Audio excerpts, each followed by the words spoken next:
So please welcome this week's special guest, John.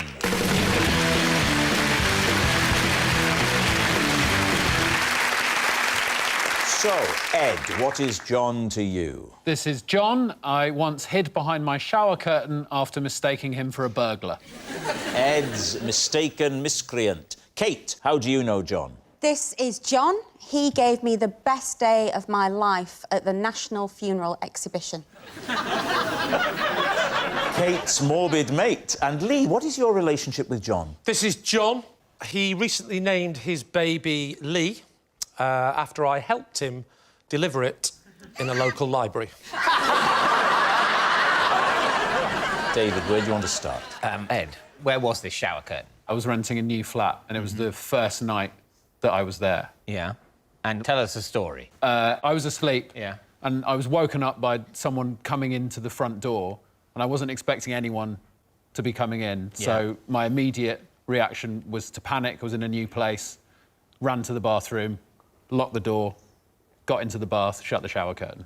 Have you seen the film Psycho? I haven't. And Ed, what was he doing in your flat? So it emerges that he was the previous tenant, and it was his first night in his new place. He was drunk and just went home on autopilot. Didn't you change the keys when you took over? You can't just change the keys, you have to change the locks as well, otherwise they don't work. Well, we got the keys off the landlord. Yes. And obviously, John hadn't given his keys back. So what happens next? Well, so I was in the bathroom for Yeah. quite a long time, panicking, because I thought there's a burglar. How did the panic manifest? Just, was it palpitations? What was going on? Sort of an all-over fizzy feeling. Right? Are you living with a girlfriend? Yeah, but she wasn't. She was away for work. I had to do the move, basically. So you're cowering behind the shower curtain. Yes. Yeah. You're as fizzy as anything. Yeah. Girlfriend's away, you do the move. All right, OK. And he's in. That's exactly how the conversation went. Yeah. And he's pickled, coming in, fumbling around. Yes. Where's my bed? And you're behind the shower curtain. I was fizzing for about an hour, and I could hear them smashing an around, hour? like How much fumbling fizzing? around. Smashing around or fumbling around? Yes. They're different things. No, well, smashing and fumbling. Smash, smash, He smash. fumbled. He Fumble, fumbled. fumble, He fumble. fumbled. Smash, smash, smash. He fumbled. Your the- Tommy Cooper impression isn't getting any better, is it? He fumbled to the extent that it became a smash. Ed, what is the moment when you decide to open the bathroom door and emerge? When it's gone completely silent. And that doesn't strike you as the most threatening moment? No, because he might have gone. I was hoping he'd gone. You come out, cowering. Open the door. I peek and can see that he's fallen asleep on the Oh, sofa. my God, right. You're in pyjamas. You go out. No, Do you just wake him boxers, up? boxers. So you're just in boxer shorts? Yes. One can feel vulnerable like that. Yeah. What do you sleep in, David? Conventional pyjamas. Do you sleep in the full Stylish. matching top and bottom pyjama? Actually, at the moment, seeing as you're interested, I have got... I'm not interested, David, I'm aroused. My most recent system involves more pyjama-ish bottoms, and then actually it's more like a T-shirt on the top, which is You incredibly, are getting so incredibly rock and modern. roll. What do you sleep in? I sleep in my boxer shorts if I'm cold, and if I'm feeling hot, nothing. Now I'm aroused. Yeah. That was a joke.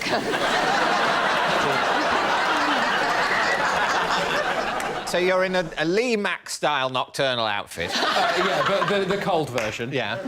And I gently approached. I did have a small vase in one hand just in case it turned rough. Had you taken that into the bathroom, or did you pick it up? On the way. Right, OK. Off the little table. Yeah.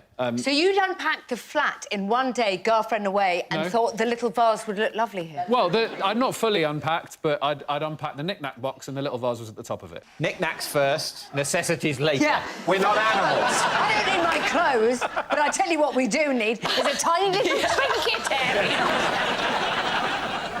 All right, look, you're there in your boxers, you got your knickknacks out. What happens... What happens next? I gently shook him by the shoulder, gently woke him up, and he was a bit confused, to be honest, but once he realised what he'd done, he was very, very embarrassed.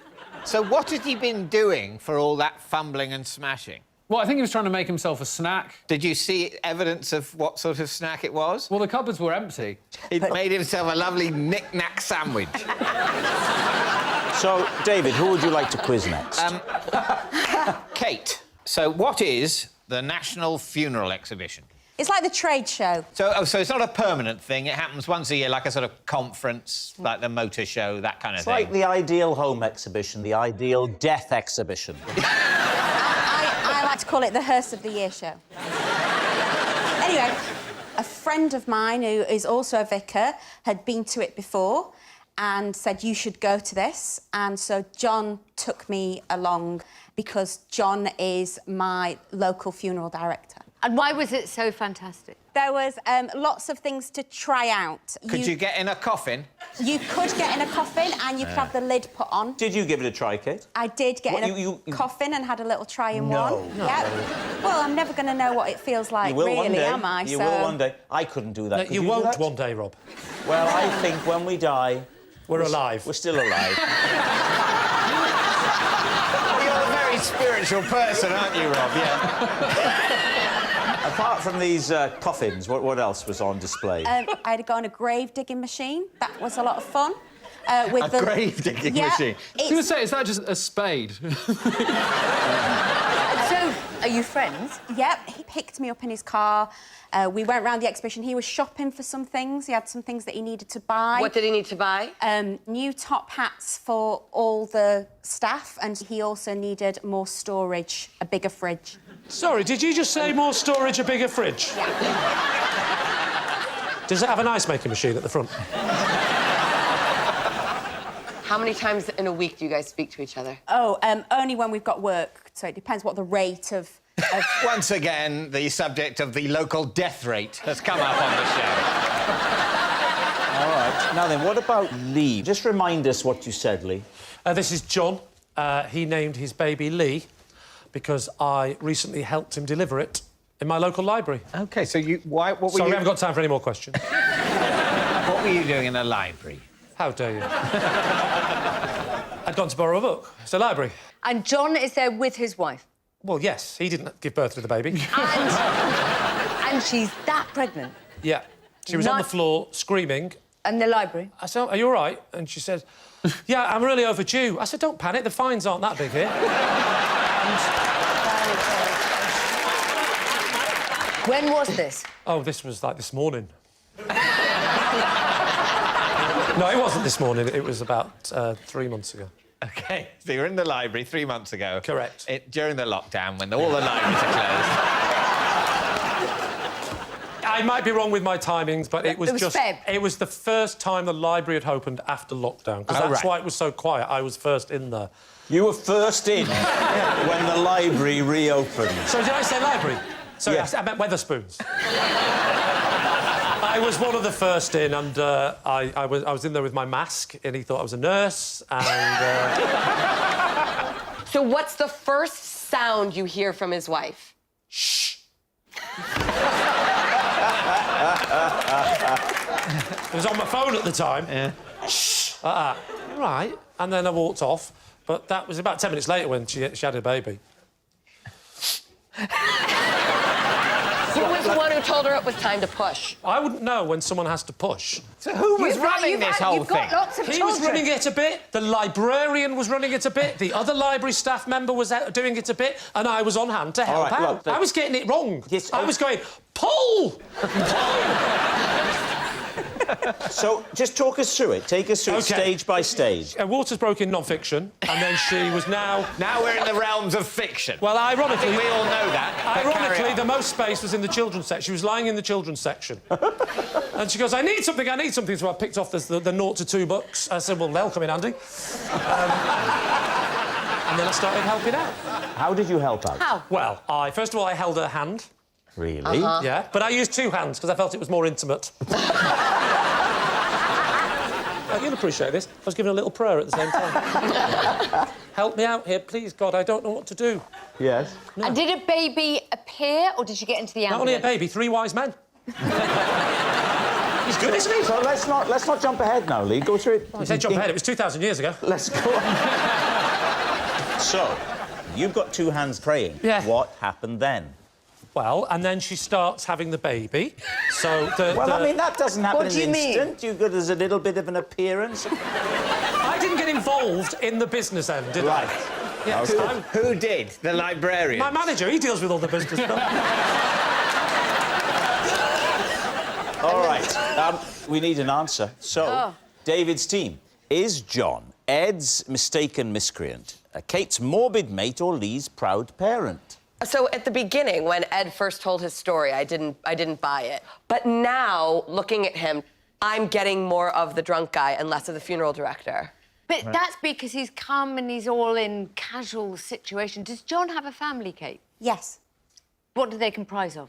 I'll tell you, a small baby called Lee and a wife. He's got a younger son who's going to follow in the family footsteps. Wow, he grew up quick. So, what's it going to be then? Time to decide. Well, John, would you just tell us? Process of elimination, I'm going Ed. You're going Saying Ed, stories. OK. Claude? I'm going Kate. David, what do you get when you look at John? Kate has behaved like she knows this man. OK. I'll go Kate. John, would you please reveal your true identity? I'm John, and I took Kate to the National Funeral Exhibition. Yes, John is Kate's morbid mate. Thank you very much, John. Our next round is called This Is My, where we bring on a mystery guest who has a close connection to one of our panellists. This week, each of David's team will claim it's them that has the genuine connection to the guest. It's up to Lee's team to spot who's telling the truth. So please welcome this week's special guest, Richard.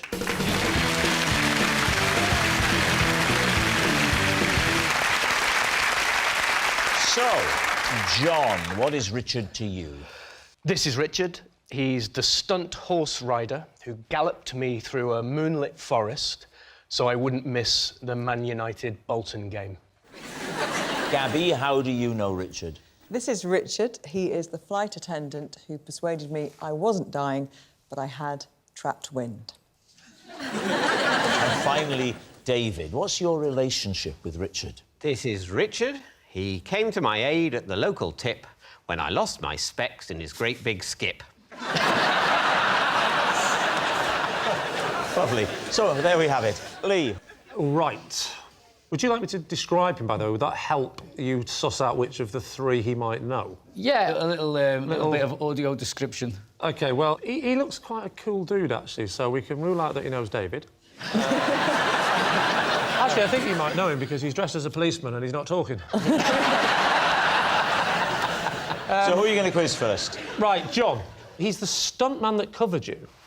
No, we were using horses in this production I was filming, and we were in Scotland, and that's when he offered to help me. But what was it you said? You said he galloped you to a television. So what, you got on the back, spooned behind him? Well, I wouldn't say that. I wouldn't say I was spooning him. No, I was just riding on the back of his horse. And you were clothed? Fully clothed. Yeah. And the horse would have been quicker than a car in this instance? In this instance, yes. We talked about it early in the day, and he said, I know exactly where you can watch it. There's a pub over there, and I can definitely get you there for kick-off. And he literally pulled up outside the pub, you jumped off and ran into the pub like a desperate cowboy? Well, no, he came in with me. Oh, he came in with you? And with where the did horse? you put the... Yeah. Tied it up outside. You tied it up outside on the thing? Was this in, like, mid-America in the 1870s? What do you mean you tied... What thing did you tie it to? Well, I didn't see. I just got off the horse, and then he came in. You got where you were going and you went into a bar and you didn't take the horse purely for the joke that would have followed. Am I the only one who doesn't know what the joke would... The reason why you Why don't... the long face? Yeah, but the reason why you've never heard that joke, Rob, is because it's a bit sensitive with you, isn't it? You sound like you've got quite a little round face. Isn't that lovely? Yeah. Thank you very much, Chris. I sound It like... wasn't meant to be a compliment, but... What kind of faces do the rest of us sound yeah, like that's we quite have? interesting, yeah. Take some time with Lee in particular. Lee just... He sounds like he looks like a cheeky little monkey who's the only one that knows he's about to fling a poo. Wow. That kind of... Please, can I use that on my posters for the next tour? What about David? Oh, David! From voice alone, he sounds like he looks like a Toby jug of a duck.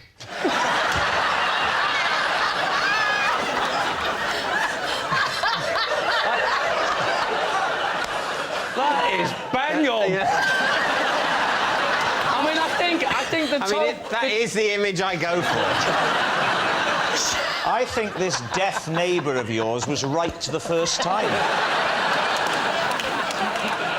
Right, Lee, who would you like to quiz next? OK, Gabby. Just remind us, Gabby, for the benefit this is of the Richard, slower and he members. is the airline steward who persuaded me I wasn't dying. I had trapped wind. OK, so what were your symptoms? I felt like really breathless, and I just couldn't. I felt like I couldn't get a breath at first. You hadn't opened the window again, had you? And, my husband looked across the aisle and said, "You look a bit pale." Well, you say your husband looked across, you mean he came from economy up to first class. He said, "You look a bit pale," and I said, I can't get any breath, and I felt really, really uncomfortable. Where were you going to? We were going home. From? Well, that helps us. We were going home. We were going from Gibraltar. Quite close to home at this point? No, quite early on in the flight, about OK. 10, 15 minutes into the flight, I started to feel a bit dodgy. Anyway, then, lo and behold, Richard came down and he said, "You all right?" I said, "I'm really not feeling great, actually." He said, "Come up here," and brought me up into the galley. Yeah. And then, well, I heard him talking to the captain, and then I heard the word doctor being mentioned, and I heard the words... Oh, my God, what do you mean you heard the word doctor? Because that could be quite scary if he said, "Listen, pilot, we need a..." I'm not a pilot, actually, I'm a doctor. That would have released the wind. I thought I was dying. I thought I'd ruptured my appendix or something like that. And what kind of things did he say to calm you down? I think he said, well, if we do go down in the sea, don't worry, you're full of wind, you'll float for longer. And then Well, at some point... chilled her out. At some point, he kind of knelt down in his very caring way and said, "There is a possibility this could be trapped wind," which filled me with horror, because it was just going to all come out at some point, and that's embarrassing. Yeah, but better than dying. So then he just went one step further, and he said to me, "If we lower the plane, there's a good chance..." Well, so your internal pressure would be less? So he said, "There's a good chance it could come out, but I've got to warn you..." Whoa. Would that work? Does the science add up there that you're more likely to release wind? At this Otherwise, point... by that logic, everyone would be farting on takeoff.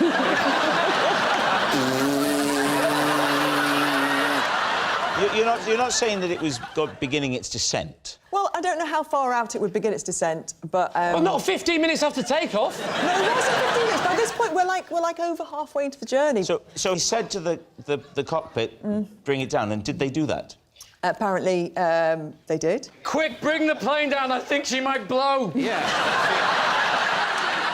So what happens? They bring it down, and what was the effect on you? Well, within a few seconds, minutes maybe, a tiny little burp came out of my mouth. Of your mouth? Out of your mouth? And I thought, that's it.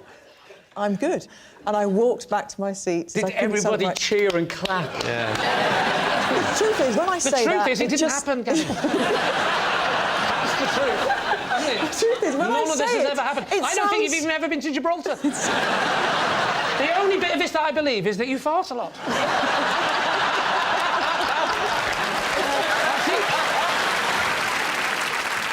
What about David?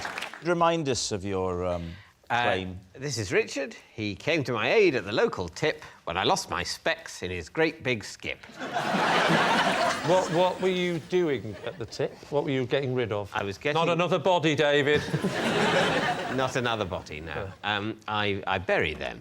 Cover them in acid. But no, this was 2 CD players and a DVD player. What did you do with them at the tip? I put them in the small electrical goods skip thing.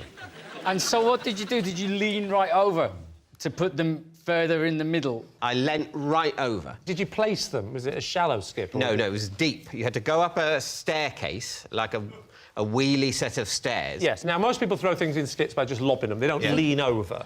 And I'm Or trying to go work out... upstairs and then lean over, no? Yeah, the up the stairs thing, I'm not quite... I mean, how tall was this skip? Why didn't you just throw them in? It was about a foot high, but I thought it would be fun to climb a staircase. Take us now to the crux. The losing of the glasses. The losing of the glasses. OK, so I'm throw the things in, the skip, and they make a crashing sound, and I lean in to peer to see what I, in my mightiness, have wrought. My glasses were a bit loose, and... You had quite a sweaty head from all of the effort of lugging the 2 CD players and the DVD the effort player. going up all the stairs thinking, this isn't very practical. What if I was throwing away a dishwasher? And they slid down my sweaty Toby jug duck beak. I fell into the skip? And fell into the skip. Did you shout for help? I went, excuse me! And then what, Richard appeared? He appears. He goes into the skip. Yeah? I mean, I'd explained in words what had happened. I said, What my did you glasses say? just fell off. They should be directly below here. And did he not say, well, in you go, then? Yeah, why did he think he it was didn't his say in job you go to do then. that? He said, it's all right, I'll go in and get them. And did you ask why? Why he'd go in and get them? Yeah. Why, did I want to talk him out of it?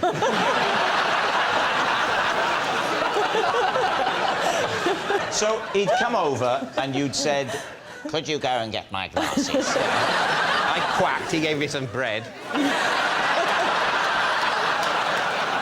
I said, actually, that's not good for me, I need seed. Never, ever say that to a stranger at the tip. So, did you get the glasses? Yes. Good. Right, we need an answer. So, Lee's team. Is Richard John's horseback hero, Gabby's steward saviour, or David's rubbish rescuer? Oh, tricky. Really tricky. Chris. I can't go with Gabby myself. I don't know. Like, trapped wind is very painful. What about David? If anybody's going to the tip to do the physical work, it's Mrs. Mitchell, isn't it? So who are you thinking, John? Well, we were chatting earlier in the green room, and he told me he was a Man United fan. OK. OK, so, what are you going to say, Lee? We'll go John. You're going John. OK. Richard, would you please reveal your true identity? I'm Richard, and I am the flight attendant that helped Gabby.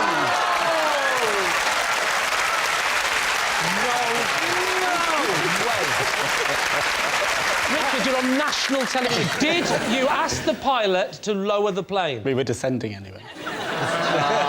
Yes, Richard is Gabby's steward saviour. Thank you very much, Richard. So please welcome this week's special guest, Mick.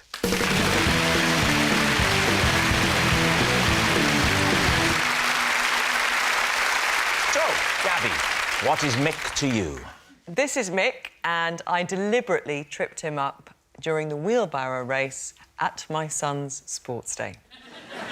OK, James, how do you know Mick? This is Mick, and for 6 months, he was my sworn enemy when a practical joke got out of hand. And finally, Lee. This is Mick, he's my son, and I'm only allowed to see him every second Friday.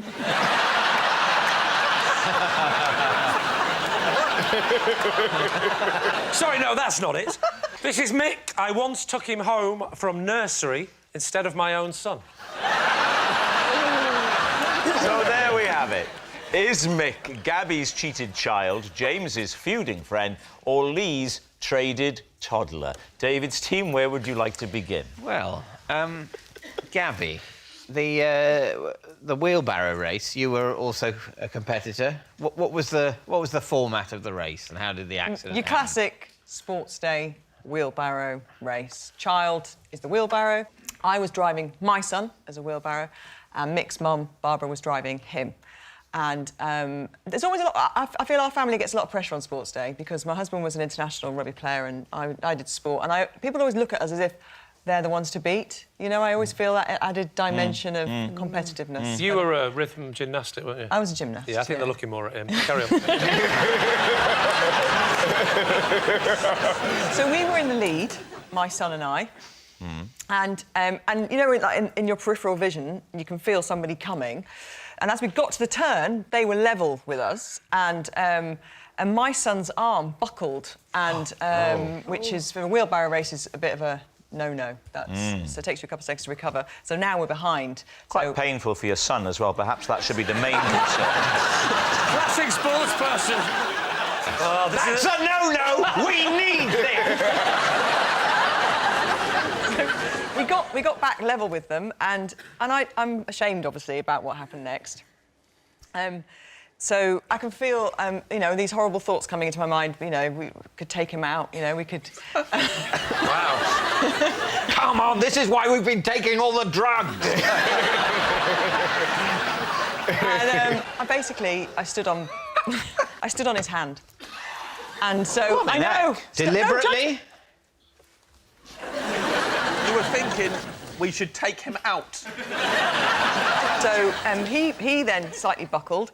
So Which is a no-no. He got himself back into the race, and I decided that I couldn't let us win because that could be construed in some people's eyes as cheating, standing on the opposition's hands. And in some people's eyes, physical assault. So I had to then sabotage us because I couldn't let us win. So I deliberately kind of pushed my son into the ground. So you assaulted 2 children. I kind of just, you know, pretended to trip onto Reuben. So, Right. and then his arms buckled, double buckle, which is a no. And that meant Reuben is your boy. Yes. Oh gosh, yes. Yes. Yeah. You know the one with the face like that. All right. Who would you like to speak to next? OK, James. So Mick became your sworn enemy because of a practical joke. That got out of hand. That got out of hand. Yes. So what was the practical joke or prank? First of all, I'll say for the record, before we carry on, I hate this boy. I'm nothing but content for him, and I'm furious he's got on this show. I just think I feel I can only see him every second Friday.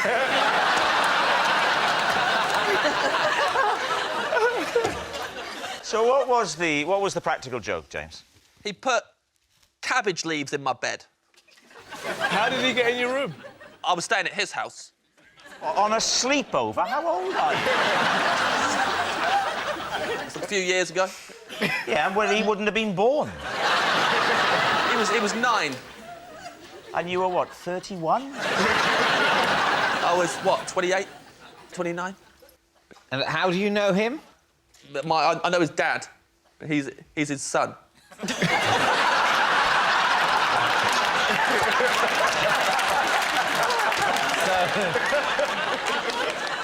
And you were staying at their house? Yes.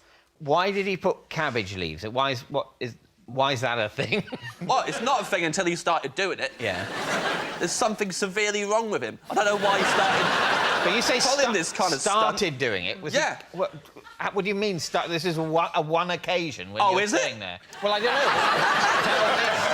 know. This is the first of many, David. I said got out of hand. I do not use those words lightly. So you regularly stay at the house of... Oh, no. Oh. This little man does not restrict these pranks to his own house. He has no respect for anyone's privacy and will cross any boundaries available to him.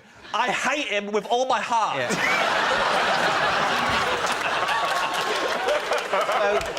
So he initially put cabbage leaves in the bed you were sleeping in when you were staying at his father's house. Yes. Right? And then subsequently... Yes. He has followed you and put cabbage leaves in other places you've been sleeping. No. OK? What then? He sent me a cabbage in the post.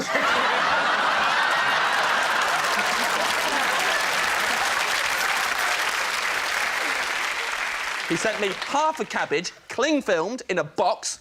I was out when they delivered it. I had to go to the post office to pick it up.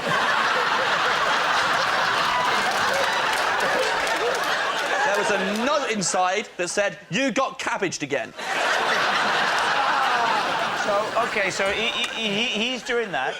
Did you, bearing in mind that this is a minor, did you at any... It was a major, as far as I'm concerned. Did you at any point retaliate? Yeah, but it took me 6 months. What did you do? After 6 months of this... Well, but you say 6 months of this. Yeah. What is this? There's the initial cabbage leaves in the bed at his house, and there's the posted half cabbage. Yeah. Anything else? His granddad cabbaged me to my face. What does that mean? He gave me a present. It was all wrapped up nice. I thought it was a nice present. I unwrapped it. It was another half a cabbage wrapped in cling film. Members of the public started cabbaging me. I made the mistake of talking about it on the radio, and then everyone got the idea, and I couldn't turn up to a gig without there being a cabbage hidden somewhere in my dressing room. Well, thank God you're playing safe and not saying it on telly, eh? Yeah.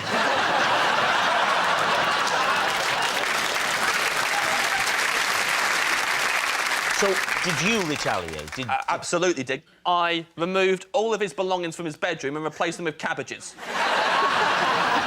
That's, I would say, a disproportionate response. 6 months of my life, David. 6 months of my life of not knowing where the next cabbage was coming from. It was horrible. I had to go big. I've been cabbaged so many times. Somebody started a Twitter account, was tweeting pictures of cabbages on me every day. They said stuff like, oi, oi, Savoy. It was horrible. And that was just the tip of the iceberg. It's a lettuce, you idiot! No, but come on, cut me some slack! No. I would say that anyone who can enjoy that joke about a lettuce would have to be a sociopath. All right, on to Lee. Lee, remind us of your story. This is Mick. I once took him home from nursery instead of my own son. Why did you not recognise your own son by using your eyes and knowing what he looks like? I do recognise my own son, but we had this new pram, and the pram... I put him in the pram. He was very young at the time, because, well, you have to go to nursery. And I put him in the pram.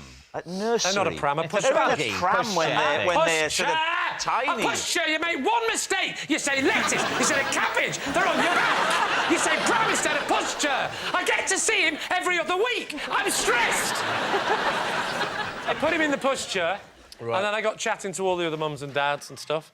Got chatting, turned round. Little did I realise that one of the other parents had exactly the same pushchair, and because he was asleep, I just didn't bother talking to him because I thought he was asleep. Pushed him and got all the way home. Long walk as well, because he goes to school in London and we live in Aberdeen. How long was it before you realised? Probably Glasgow. It was about... believe it or not, preferably do. Yeah, that's very much the question. Believe it or not, it was as I went into the front door and I pushed him towards my wife, who was coming towards me, and she said, "That is not my son." But the other mother would have recognised her child, so let's go to the other mother. Let's go to the other mother. What happened there? So, obviously, I'm not there to see the other mother.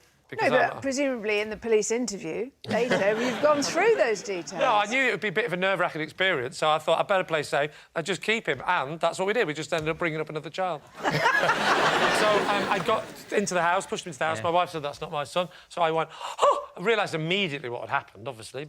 I turned round and I raced back to the school very quickly. So I got in just in time for them to go, "What are you?"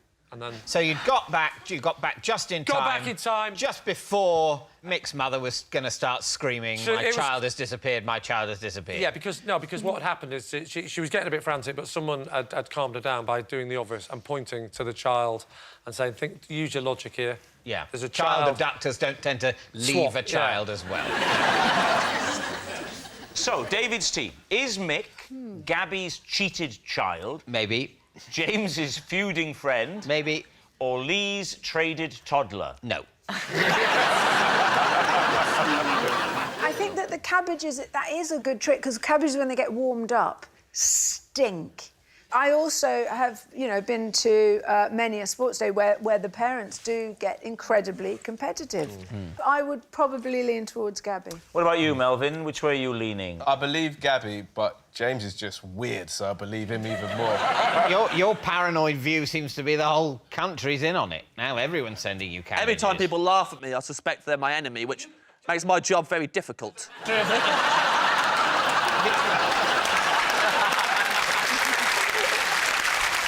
You think Gabby, you think Gabby, but James even more. And David thinks it's me, so...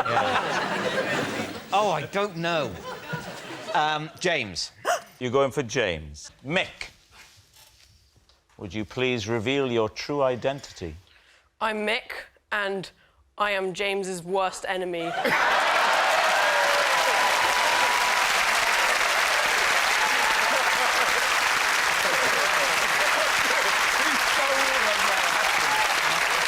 Yes. Mick is James's feuding friend, and here's the proof that that is what James did to Mick's bedroom. Thank you very much, Mick. So please welcome this week's special guest, Miller.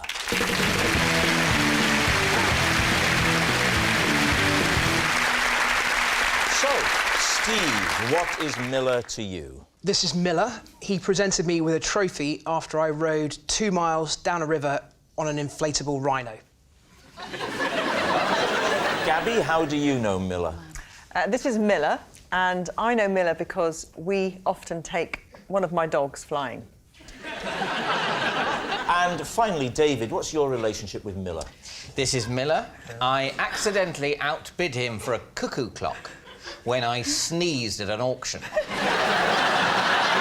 there we have it. Lee's team, where do you want to start? Should we start with... Who do you want to start with? Steve? Yeah. So, just remind us again, because I'm confused with the words. So he gave me a trophy after I rode 2 miles down a river on an inflatable rhinoceros. What a man. Catherine, did I ever tell you about the time I rode down the river on a real rhinoceros? On its horn. Just saying. Why have you kept in touch, Steve? We haven't. Did you not like him? It takes place in Fort William in Scotland, and I very rarely go there. And is this an annual event? Yes, it's the river that runs down the side of Ben Nevis, which is a whitewater river, and it's run on lilos, usually. I've been on that amazingly, I honeymooned very near there. You weren't there at the time that this event was taking place? No, but I know that is true, that Fort William is near Ben Nevis, so that bit is definitely... This is the bit I'm worried about now, because I need your help, and so far you go, oh, this is true, there is a mountain. What's such a big deal about Miller that he got to present the trophy? That's very aggressively put. What does Miller do? The race is run to raise money for the Loch Harbour Mountain Rescue. It's paddled to raise money for the mountain rescue. And, what a man. Miller's... Was everyone else on an inflatable animal? Everyone else was on lilos. As in the traditional, what I'm thinking of as a lilo is just like a bed that's inflatable. Traditional, what you sleep on when you go camping. So it's a fun event where it's like the water equivalent of a fun run. You've got to try and stay on in a hostile environment on a lilo that's not designed for it. Yes? So why did you choose to do a rhino? I was going off script. I went down to Toys R Us to try and get what I thought would be... I wanted to get an inflatable T-Rex, but they didn't have one. They just had a rhino. So you're saying there's a great big Toys R Us next to Ben Nevis? That's not true. That's not true. All right, who are you going to move on to? OK, Gabby. Tell me again. Something about dogs flying. So, Miller has his pilot's licence, and we take my dog flying occasionally. We? Me and Miller. You two take the dog? Yes, Miller flies the plane. And what do you do? Right, You're a passenger, or are you learning to fly? No, I'm not yet. I'm not learning to fly yet. But, That's instantly much more credible, because I thought you meant that your dog flew on its own. So I'd already excluded you from this, but now I understand. It's not you who wants to go, it's the dog that wants to go. No, initially I wanted to go. It was an accident the first time. He kept his light aircraft at an airfield, and I had taken... I was taking the dog for a walk in a park nearby, and basically I was supposed to meet my husband to hand the dog over.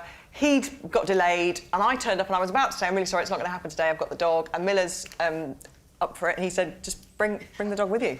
Right. And that was the first time. So then what happened the second time? Well, the dog just loved it. The dog, like, you know... Did it tell you?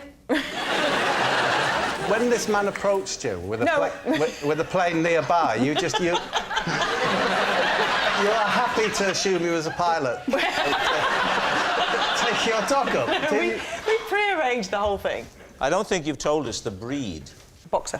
Boxer. Yeah. Boxer's a big dog. Mine is a boxer. Big dog, a boxer. Does he wear a seatbelt? Yes, but he doesn't. Honestly, he's so laid back. He just kind of like sinks into the seat and. He wears a seatbelt. Well, you strap him in. He's put a seatbelt on. Are you sure he's not terrified? He's never peed himself on these little hops. Yeah, but what about the boxer? OK, so this is the bit now, it's the detail. It's the seatbelt. Well, a dog in a seatbelt. A seatbelt on, because the first time, because I didn't know, if he'd react OK, so I, being his, his mummy... No, you're not his mummy, Gabby. Your husband is very ugly. No, but in his... Final question. If there's a bit of turbulence, do you ever turn around to him and say, is it windy, Miller?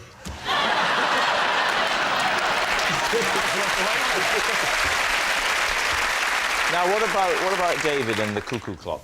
Wow. Oh, wow.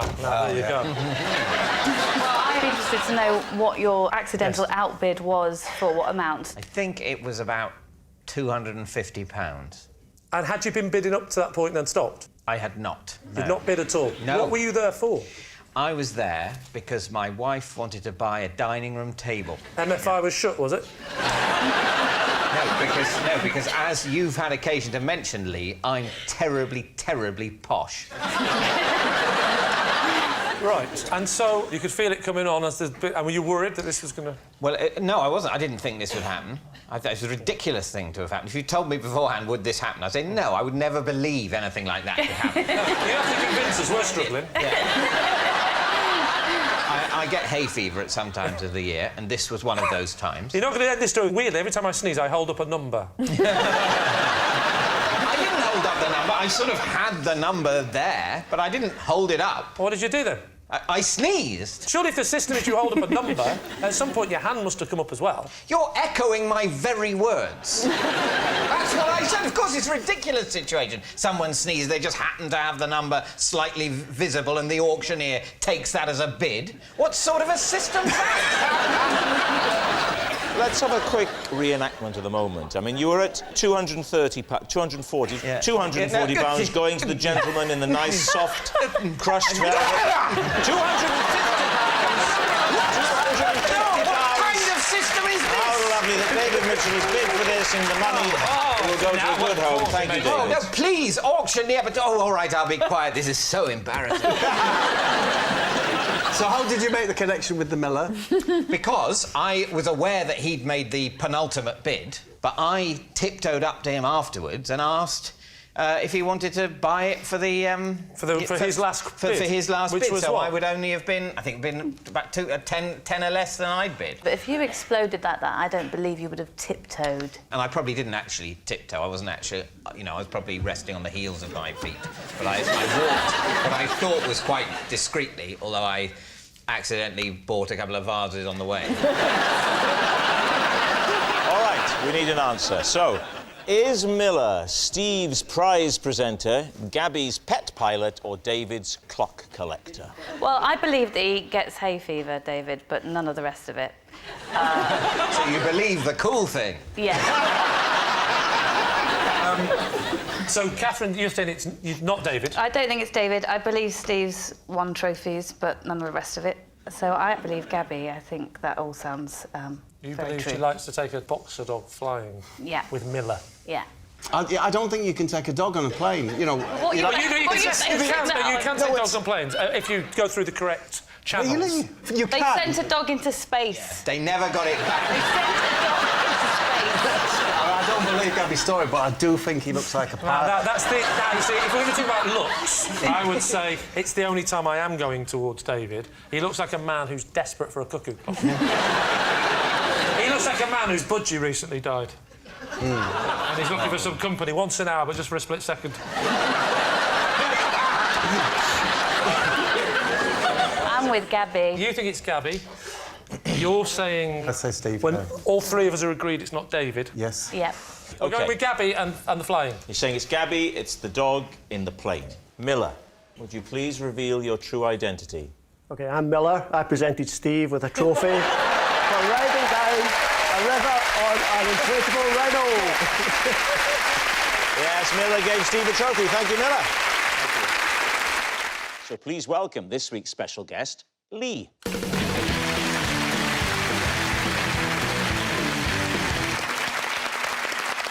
So, Pam, what is Lee to you? This is Lee. He caught me in his bookshop when I was putting my books on top of Richard Osman's.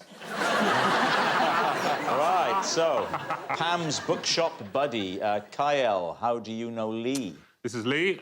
We once pretended to be 50 Cent's support act to get into a club. Kyle's fellow fraudster. And finally, Lee, what is your relationship with Lee? This is Lee. I single-handedly held his five-a-side football team to a draw after all four of my teammates were sent off. So there we have it. David. Right. So where was this bookshop, Pam? In Blackjack Street, Cirencester. And what's it called? Octavia's.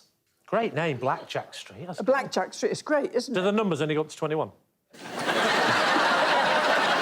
So describe what you did and how Lee responded. And as you go in, there's a round table in front of you on which they put all the bestsellers. And I saw, as I walked in, a great stack of Richard's books, and I was consumed by a bit of jealousy and envy. I thought, here's this man who's selling all these thousands of books, and here am I trying to earn a crust as a poet. Yeah. And I confess, a black cloud descended upon me, rigid with fury. I picked up... That's that scene from Pulp Fiction. I will strike down upon thee! It's like Samuel L. Jackson. Rigid with fury and envy and jealousy and all of those foul emotions. I've got a couple of my books and I put them on top of his because I just thought it wasn't fair that one person should be so massively successful when I am scratching a living as a versifier. Well, that all sounds very plausible. And Lee saw you do this. He saw me. He came over to me very politely and he said, "Excuse me, madam, but I have to bring to your attention the fact that you're not permitted to shift books around in the way that you are doing at present." And he said, "I must insist that you replace the books where they were originally exhibited." Did he realise that they were your books? What? Did he realise they were your books? Not initially. Not until I spoke. And then when I spoke, the realisation dawned across his face and he said, "Ah, you are that poet of renown." Yeah. You are that poet of renown. I wish you'd put that book down. Wow.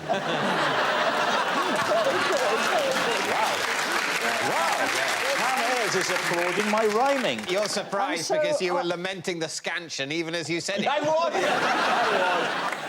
So did he make you put them back? Yeah. Oh. And I Lee. left Octavia's with my tail between my legs. She went to the bookshop at number 22, but they'd gone bust. Are you getting used to him now? Yeah, I'm getting used to him now.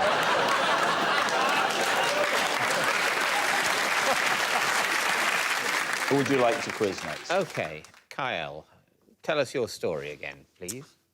So we pretended to be 50 Cent's opening act to get into a club. What was the club? It was, I don't remember the name of the club, but it was in the Arcadian in Birmingham. And that night, 50 Cent, who is... I mean, I'm not great with music, as you know. He's a rap star. Yeah, Is that Fiddy. right? Yeah, yeah. He's what happened when Dollar split up, essentially. So he was playing in Birmingham that night, and people will be thinking there'll be a lot of his team around, and so it was a plausible thing to say. So Lee was our manager. We were from New York, and he was telling them, like, listen, I've got these guys. They weren't going to come out tonight because they were going to be tired after the gig, but they've actually decided that they do want to come and shake a leg, and we've heard that this is the best club in Europe. We've heard that the best club in Europe is in Birmingham. So did they ask you anything? So did you put on a New York accent? Well, Lee was doing the chatting and talking, and it was like, listen, I've got these guys, they've come from New York. Look, here we go. I will be the bouncer. you be Lee trying to get into my club. We let him do his thing, and then every now and then we'd be like, hey, yo, we getting in or what? And I'm just like, sir, please. I'm just trying to get in with my friends, you know what? Please. Now, appreciate you've had a difficult night. Put yourself in my shoes. Like, where are you from? Like, I'm from Birmingham, you cheeky devil. Now, if it's a quiet night, you can come in. Right. Night. What? If it's a quiet night. Why have you got your granddad with you? What's he doing here? Tell us about your band. I mean, what sort of band? Love a bit of music, mate. Yeah, we do, like, rap music or whatever. What part of New York are you from, sir? Brooklyn. I'll tell you what, it's breaking the rules. We're going to let you in. All right? I appreciate that. I'm with him. Can I come in? I'm sorry, sir. We have an over-70s night every Sunday. Can I come in? You can definitely come in because tonight is bondage night.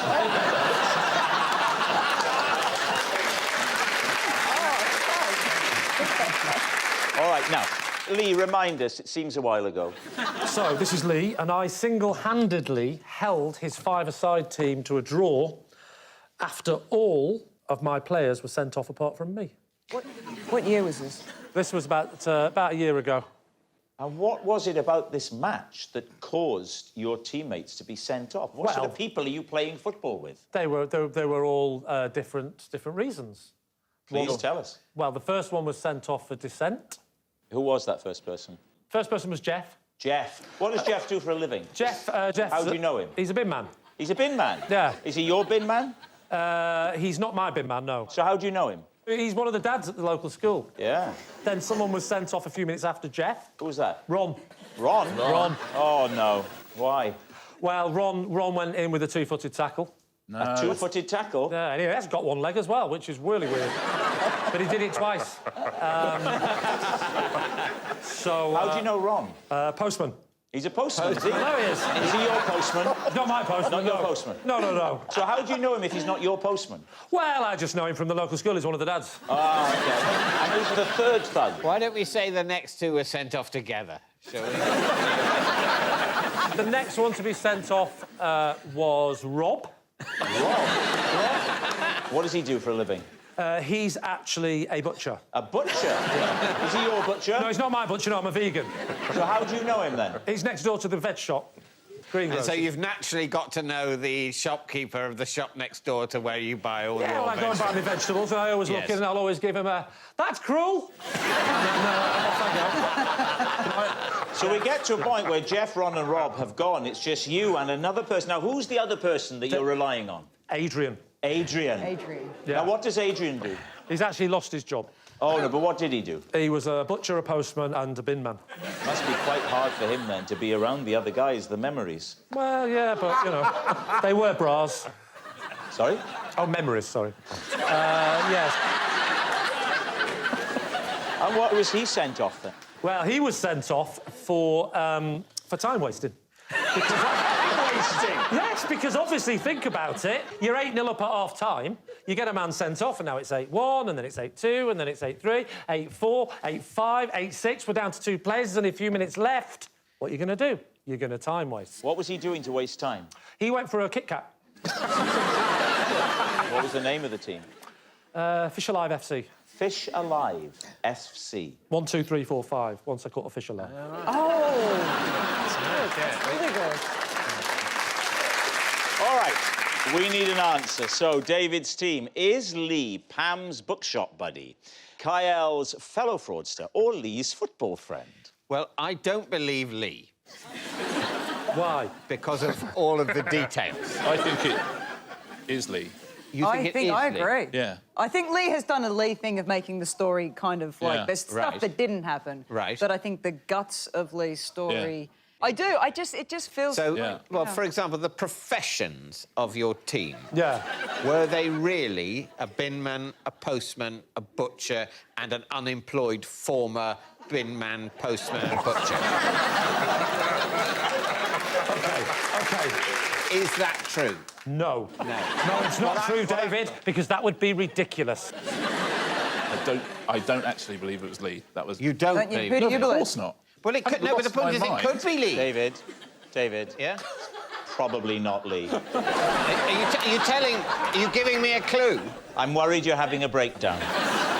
Richard, what about Pam's story? People do it a lot. People put their books in front of other people's books. I absolutely get it. No way is Pam Ayres being disrespected in any bookshop in this country. I think you're right. And I thought that the Brooklyn accent was absolutely terrific. So did I. Yeah. Let me just say now, I might have given the impression that I was ruling out Lee. And while on many levels... What sort of mind games are you playing?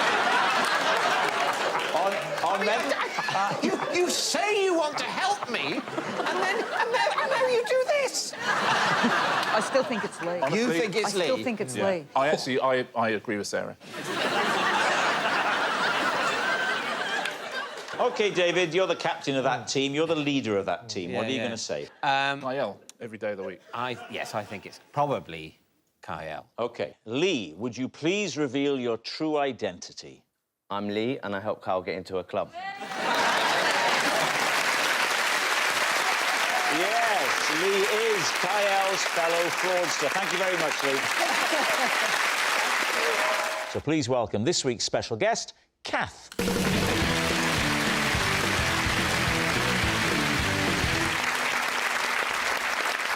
So, Jason, what is Kath to you? This is Kath. She got angry with me because I couldn't stop eating her dog sausages. Right. Jason's sausage saviour. Bryony, how do you know Kath? This is Kath. I had to strip her of first prize in a baking contest when I found out that somebody else had made her cake. Right, Bryony's bogus baker. And finally, David, what is your relationship with Kath? This is Kath. Together, we recently enjoyed a 5-mile ride on a tandem. So there we have it. Is Kath Jason's sausage saviour, Bryony's bogus baker, or David's cycling sidekick? Lee, where would you like to begin? Start with Jason. When was this? Gosh, when was this? I mean, give us a decade. It was recent. It was in the last year. In the last year? It was about 4 months ago. How long did it happen for? Just over a year, I think. So for just over a year, you've been eating her dog sausages. That's right. Right. Just one more question. Oh, all right. What the hell are you talking about? Kath has got a cafe. Yeah. And that sells sausages. Right. What's the texture of the sausages? I wasn't expecting that question. They were pork sausages, sliced up, and for dogs. So she's your local cafe owner? That's right, yeah. Right. You go into this cafe fairly regularly? I go into the cafe. Yeah. How often do you go? Like, at one point, every day. Why? Because it's in the square. What does that mean? In the square where I live. It's in the square where you live? Yeah. Where'd you live? Trumpton? I've got an office, and it's near Kath's Okay, this is during the lockdown? It was during lockdown. Was Kath's cafe open? Only for outside use. These sausages, are they already outside on the table as a treat for the dogs? Yes. Ah. How many tables had sausages on? One, of course. Just one? Just the one. So you weren't allowed to sit at the tables because it was lockdown. Oh, so I see. So humans weren't allowed to sit down, but loads of dogs were going, how have you been? You're right. Yeah. What sort of dog do you have? No, I don't have a dog. Oh. What makes them different, like, types of sausage? Why would they not be for humans as well? Well, I thought they were. I thought they were sausage samples. Okay. Oh, you thought they were to make you go, I'll have number 3, please. Wait. Yeah. Did she reprimand you multiple times or once? Actually, she's never reprimanded me. Well, hang on. If you say you didn't stop, that means it happened multiple times. It can't happen once. Can I say... No. You're getting me mixed up. You're getting me mixed up here. Sophie, what... Sophie's got a question. No one's ever done that on this show before. Go on. No, I'll take another question, please. It's not question time. Yes, the lady there in the sparkly dress. What would you like to say? Just answer the question! So what happened was she put a sign up to say, can you stop eating the dog sausages. Just dear Jason! Not for everybody. No, it was a general, like, someone's eating the sausages. Yeah. I'll turn around and if they're back on the table, we'll say no more about it. How many times did you do it? And how did you find out that you were in the wrong? Okay. When he was on all fours licking the water. He said enough is enough. Because one day I got to the cafe and there was a sign saying these sausages are for dogs, can you stop it? Did you go in and tell her, oh, by the way, that is me? I think it might be mainly me eating the sausages. I never went face to face, said, oh, by the way... So you didn't mention it to her at all? No. Must have got a hell of a shot when she got the call to come down today. What the hell's this about? OK, I'll come then, but what the hell am I going to hear? Has he been stealing from my shop? What's he been doing? No, she just came down. Yeah, I'll come. Don't you want to know why? Yeah! There's nothing left at home. I'm bankrupt. Someone keeps eating all my dog sausages. Who would you like to quiz next? I mean, wow. I mean, give the poor fella a break. Jason, have a drink. We'll come back to you in a minute. There's a bowl on the floor there. Just remind us, Bryony, what's your claim? I had to strip Kath of her first place title because her cake, she'd not baked it. OK. And when was this? This was August 2019. That's post-Bake-Off for you? Post-Bake-Off, yeah. Is it a village fete or something? Yeah, a little village just outside of Bristol. So people just bring the cakes to the competition? I know, it's incredible, isn't it? That means you don't see the process. They bring the cake. Yes. It's an absolute lie, because you don't run a competition that way. What do you mean? What? People just can't bring the cake. They can. Yeah, they do it all the time. They can. Yeah. That is so flawed in so many ways. That's the craziest thing to me.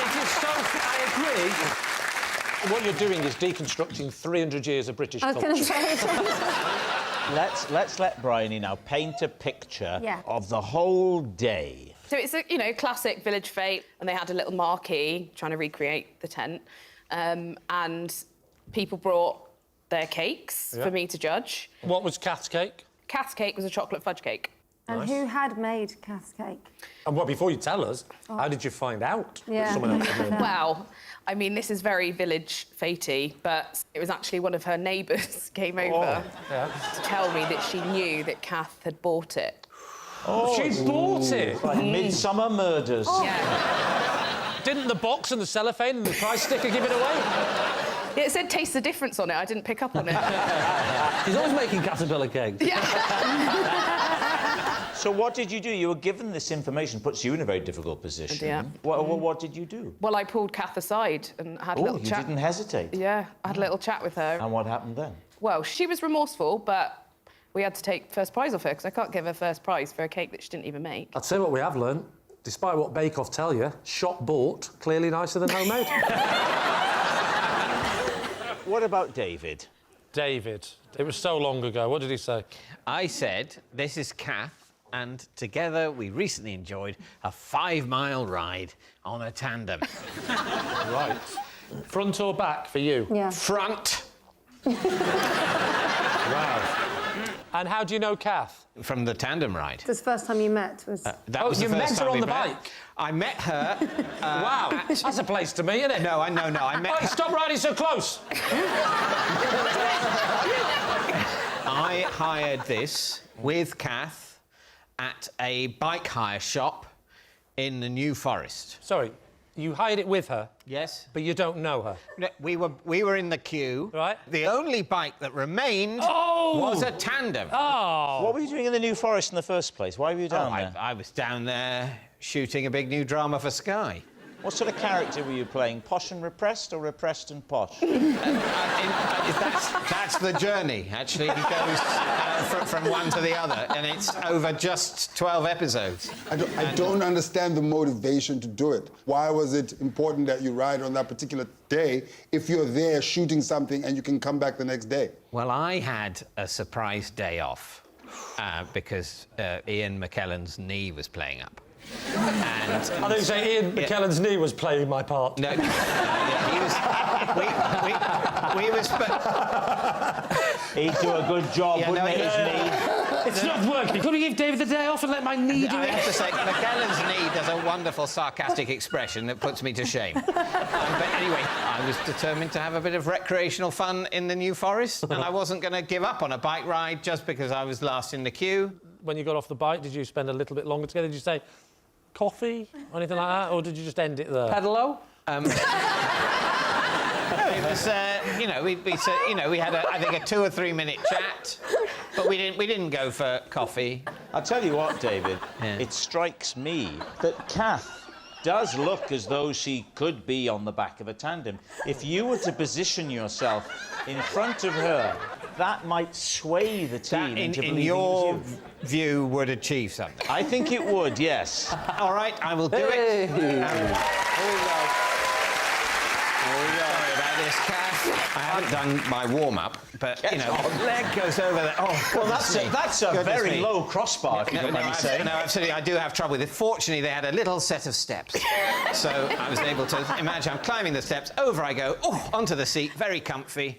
There we go. And, now, you want to check that Kath was happy. Yeah. Are you happy, Kath? Are you happy, Kath? Take that as a yes, and off we go. There we go. There's some New Forest ponies there. That one looks like it's got mange. Over a cattle grid. David, I have to tell you, she's making very little effort. Do you know, there are times in your life where you question some of your career choices. Back to the hire shop, there we go. Both brakes, there we go. There we put it, and then prop the thing up, down the little staircase. Very nice to meet you, Kath. There you go. Lovely. We need an answer. Is Kath Jason's sausage saviour, Bryony's bogus baker, or David's cycling sidekick? It's a hard one, this. I'm going to let you two decide. I'm going to go with Jason. You're saying Jason ate dog sausages? Yeah. I'm going to say the cake one, actually. OK, I'm slightly more towards Jason. Oh, have you changed? Stop growling. It sounds like you've had dog sausages. What are you going to go for? Sausages? We can go sausages. It goes back with the 80s. OK, we are going to go sausages. Yeah. Are you happy with sausage? I'm happy with sausage. Go on. Here we go. I'm not happy with sausage. I think it's cake, but we'll go sausage. Well, go with what you think it is. Cake! You can always compromise and go tandem. You know? I think you're going cake. Kath, would you please reveal your true identity? I'm Kath, and I had to stop Jason eating the dog sausage. Yes, Kath is Jason's sausage saviour. And we can see a picture of the sign that she wrote now. There it is. Look, that's it. Please don't take the doggy sausage. It makes them sad. If you're really hungry, we have human treats, you idiot, Jason. Thank you very much indeed, Kath. Thank you. Please welcome this week's special guest, Mario.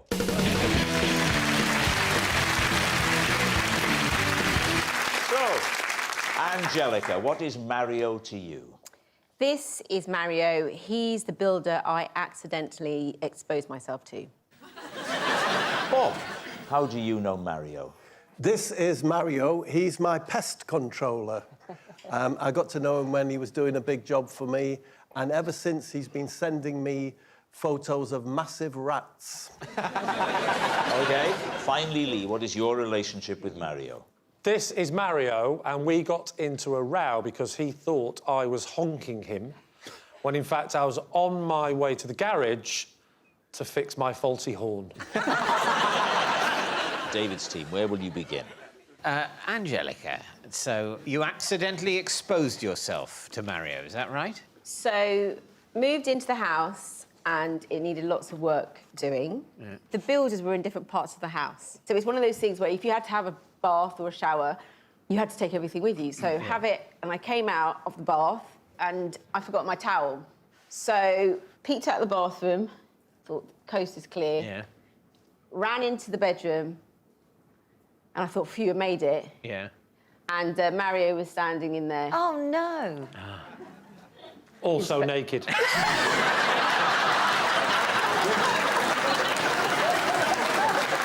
And this is her practising her alibi to her husband. And what did she say?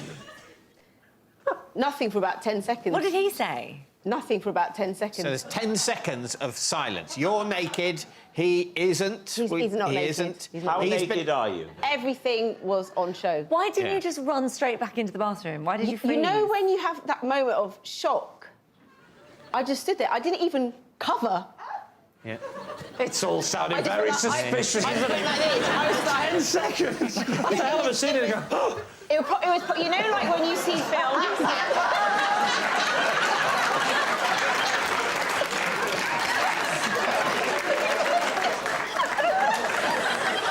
That's 10 seconds, that's quite... It's quite a long time. So what happened? I think I walked slowly out. You walked up, you haven't got the towel. Because what... What are you going to do? You walk straight out and what, then go down to the builder and say, he's seen it, you might as well.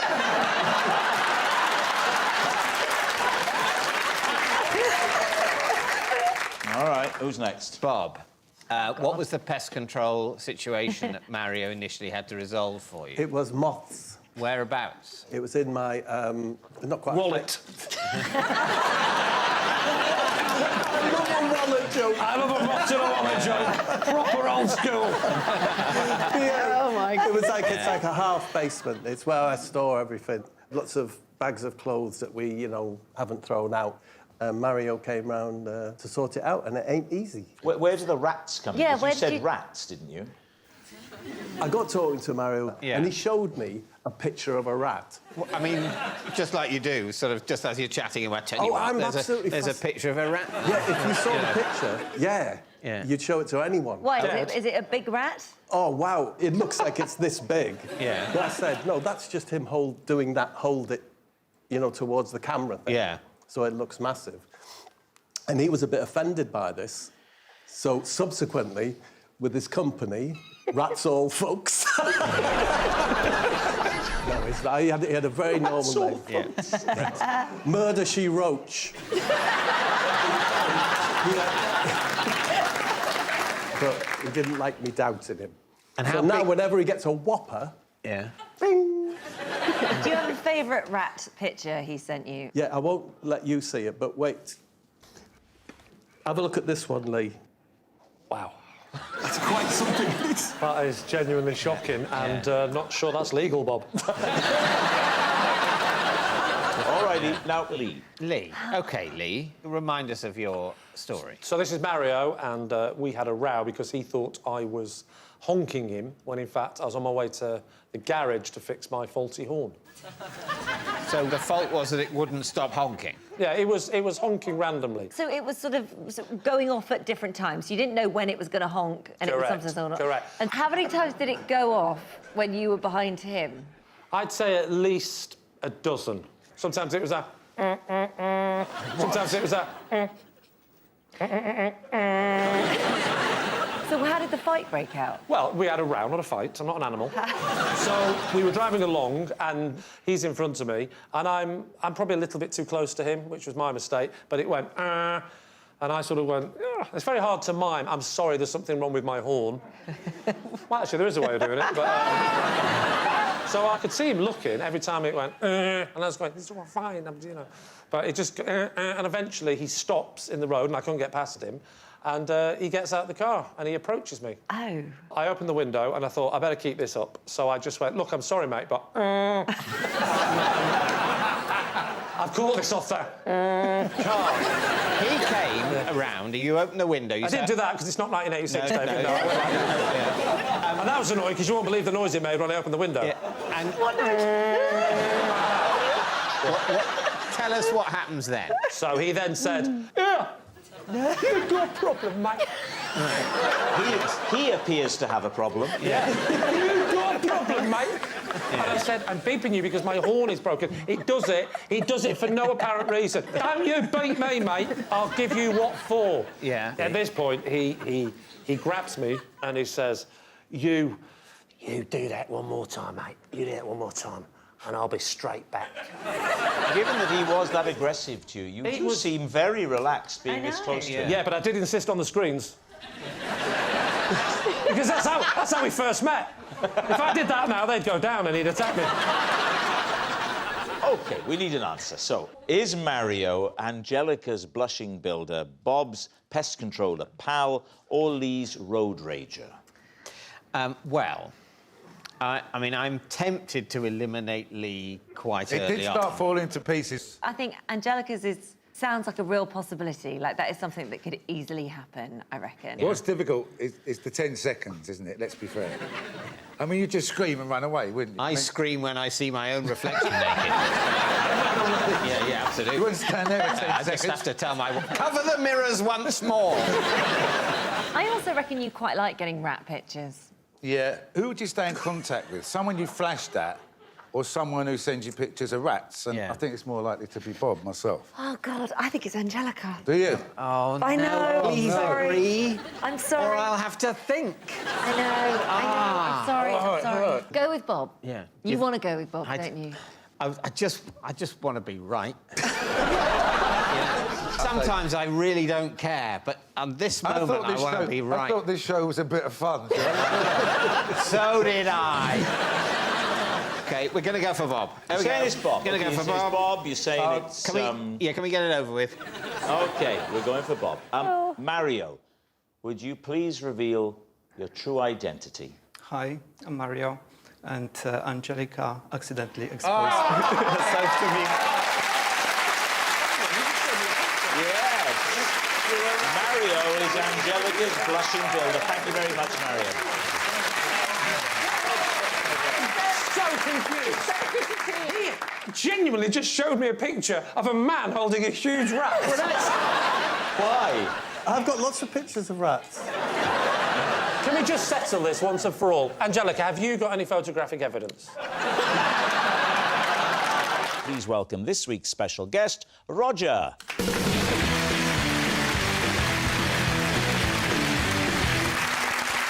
So, Alice, what is Roger to you? This is Roger. He painted my living room the wrong colour twice. So Alice is hapless handyman. Les, how do you know Roger? This is Roger, and he once gave me a lift to Family Fortunes on the top of his bouncy castle. So, Les's bouncy buddy. And Lee, what is your relationship with Roger? This is Roger. I once made him spend 20 minutes that he didn't have looking for a dog that didn't exist. David's team, where would you like to begin? So, Alice. Yes. He painted your living room the wrong colour twice. So what was the first colour?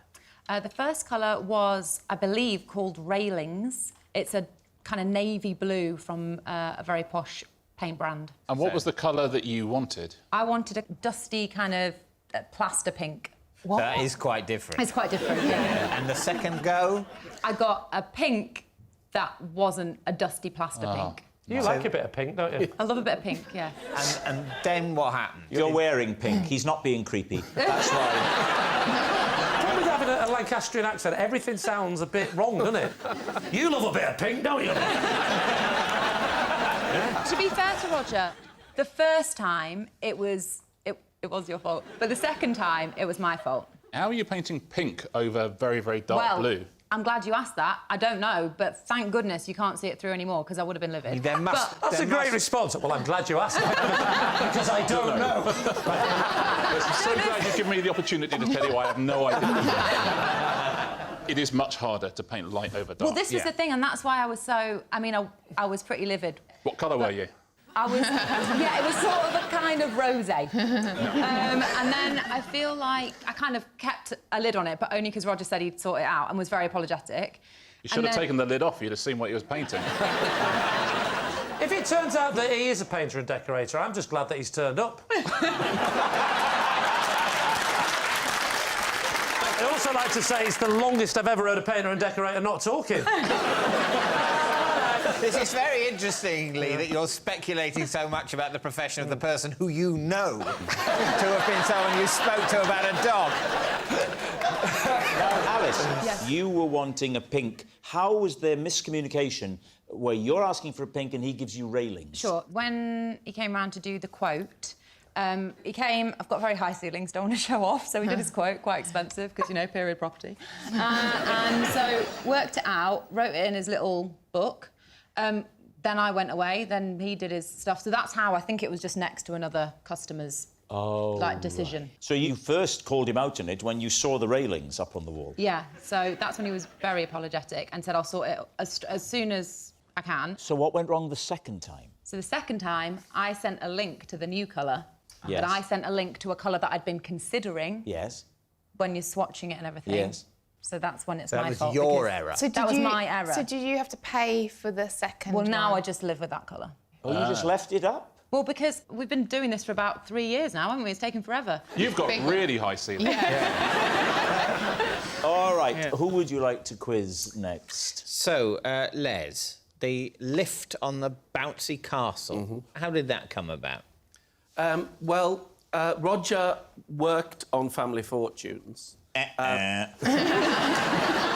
know, people always say to me, where do you get those families? Well, Roger was one of the guys that used to get the families. You make it sound like he went round shopping centres with a net. He auditioned them. Right. So, on this morning, we're staying in the hotel that's near the studios in Nottingham, and I'm worried because the cab hasn't arrived to take us to the studio, because I like to get there early for the production meeting. On Family Fortunes? Family Fortunes, this is, yeah. OK. Is there a lot of preparation? Rob, you're saying it like you host a show about the Hadron Collider. This is easier than Family Fortunes. Yeah. A lot easier. He's outraged by I mean, that. I would describe this as any idiot could do it. I think I've proven that. So, you've got to get to work. Yeah, I've got to get to the studios, Yes. and the cab hasn't arrived. So Roger said, I'll tell you what, we'll go in the van. Look at his face. He was working on the show. Yes. But in his spare time, he used to provide coconut shies and...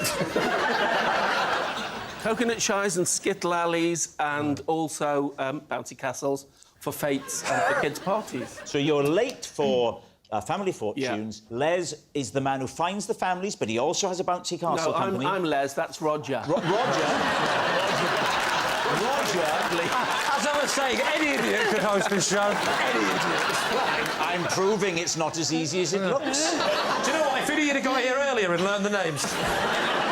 And he stays at the same hotel? He's at the hotel, and so are two of the writers and the warm-up man. We're all there. With his van, with his bouncy castles? With his van, with his bouncy castles. OK. And we all get in the van. The warm-up man, Bobby, and I sat in the back, and Bobby just sat on the skittle alley. And I thought, well, the bouncy castle looks like the most comfortable place, so I sat on the bouncy castle. Can I just ask, did you take your shoes and socks off?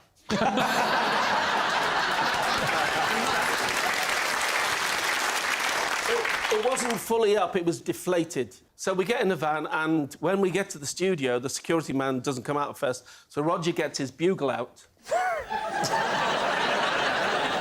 And goes... Why has he got a bugle? Well, Roger is a musician as well as having this leisure So he plays the bugle, and the security guy comes out and says, what have you got? And Roger says, I've got 2 comedy writers and a warm-up man and a game show host in the back. And I actually said, if it's up there, I'll give you the money myself. Oh, come on! All right. Now, what about Lee? Yes, so remind us, Lee, us. what is it you're claiming? I once made Roger spend 20 minutes that he didn't have looking for a dog that didn't exist. What was he late for? For work. And what does he do? Work as? Bouncy castles. We've already been through that. He's got another job as well as the bugles, the bouncy castles, and the taxi service to Family Fortunes. And the painting. And the musician. He's absolutely recession-proof, isn't he? He also works at a lockkeeper's cottage. A lockkeeper's cottage? He's a lockkeeper. Now, what about this little dog? Yes. What little dog? The little... Oh, the dog, yes. I was having a walk, as is my right. I mean, who's going to stop me? It's an open prison. Yeah. You do what you want. So now I'm having a walk in my local park, and I was caught short. So I popped into an enclosed area of trees and bushes. Yeah. And I did what I needed to do. Number 2? I can't remember which tree it was. I saw a little dog appear. Now, I thought to myself, I know what happens here. Somebody's going to come in after that dog. And sure enough, a man started coming in after the dog. So the dog's now looking at me weeing against the tree, quite shocked to look, as if to say, what? How are you doing that? With both feet on the ground. I can see Roger coming in. I quickly zip up. While you're weeing? No, I was able to stop my wee because you're stopping there mid-wee. are people that can stop mid-flow. Some people can do it. I have that kind of control. I can do it, but I don't like to. Luckily, I was coming to the tail end, so I zipped up quickly, and he's now come in, and he sees me as I'm sort of appearing from around the tree. So what do? I panic, and I shout, Sheba! Sheba! And I start pretending I'm looking for a dog. I see. So you then wasted 20 minutes of Roger's time, as we know. But listen, we can all stop mid-flow. Yeah. It's fine. For 20 minutes... Who said I stopped for 20 minutes? Continue. What now? He said, well, I'll help you look. And he goes off and looks in another area with trees and stuff to see if the dog's over there. I take the opportunity to finish the wee. I'm not going to lie. His dog stays there looking at me as if to go, you liar. After 20 minutes of him seeing me getting upset, but I wasn't upset, I was acting, I eventually had a plan, because I thought, I can't go from Sheba! Sheba! to... I said, I'm going to get going. Very hard to make that join, isn't it? I'm going to get another dog. You know what I mean? So eventually, when he was far enough away, I went, Sheba! Sheba, is that my phone? Hello? No way! She hasn't. Has she? Yeah. Oh, that's incredible. Her body had been found by the police. She'd found her way home. There we are. All right, we need an answer. So, David's team, is Roger Alice's hapless handyman, Les's bouncy buddy, or Lee's dog detective? I think Lee. You think Lee? No, I'm kidding. Was it inflated, the bouncy castle, Les? No, I said that before. It kind of deflated, but it was still quite comfortable. You see, that I don't believe. I think it's either deflated fully, or it's fully... I don't think it'll be in a sort of mid-state shoved in the van next to the coconut shy. And also, when they were talking about painting and decorating, Roger looked very cross. He did look... And he does look like he has his cup of tea, milk, 3 sugars. And that's classic builder stuff. I think he didn't take kindly to that stereotype. We think Alice, don't we? I think we're going to go with Alice. You think it's Alice? Roger, would you please reveal your true identity? I'm Roger, and I took Les to Family Fortunes, where he would sit on the bouncy castle. Yes, Roger is Les's bouncy buddy. Thank you very much, Roger. Please welcome this week's special guest, Graham.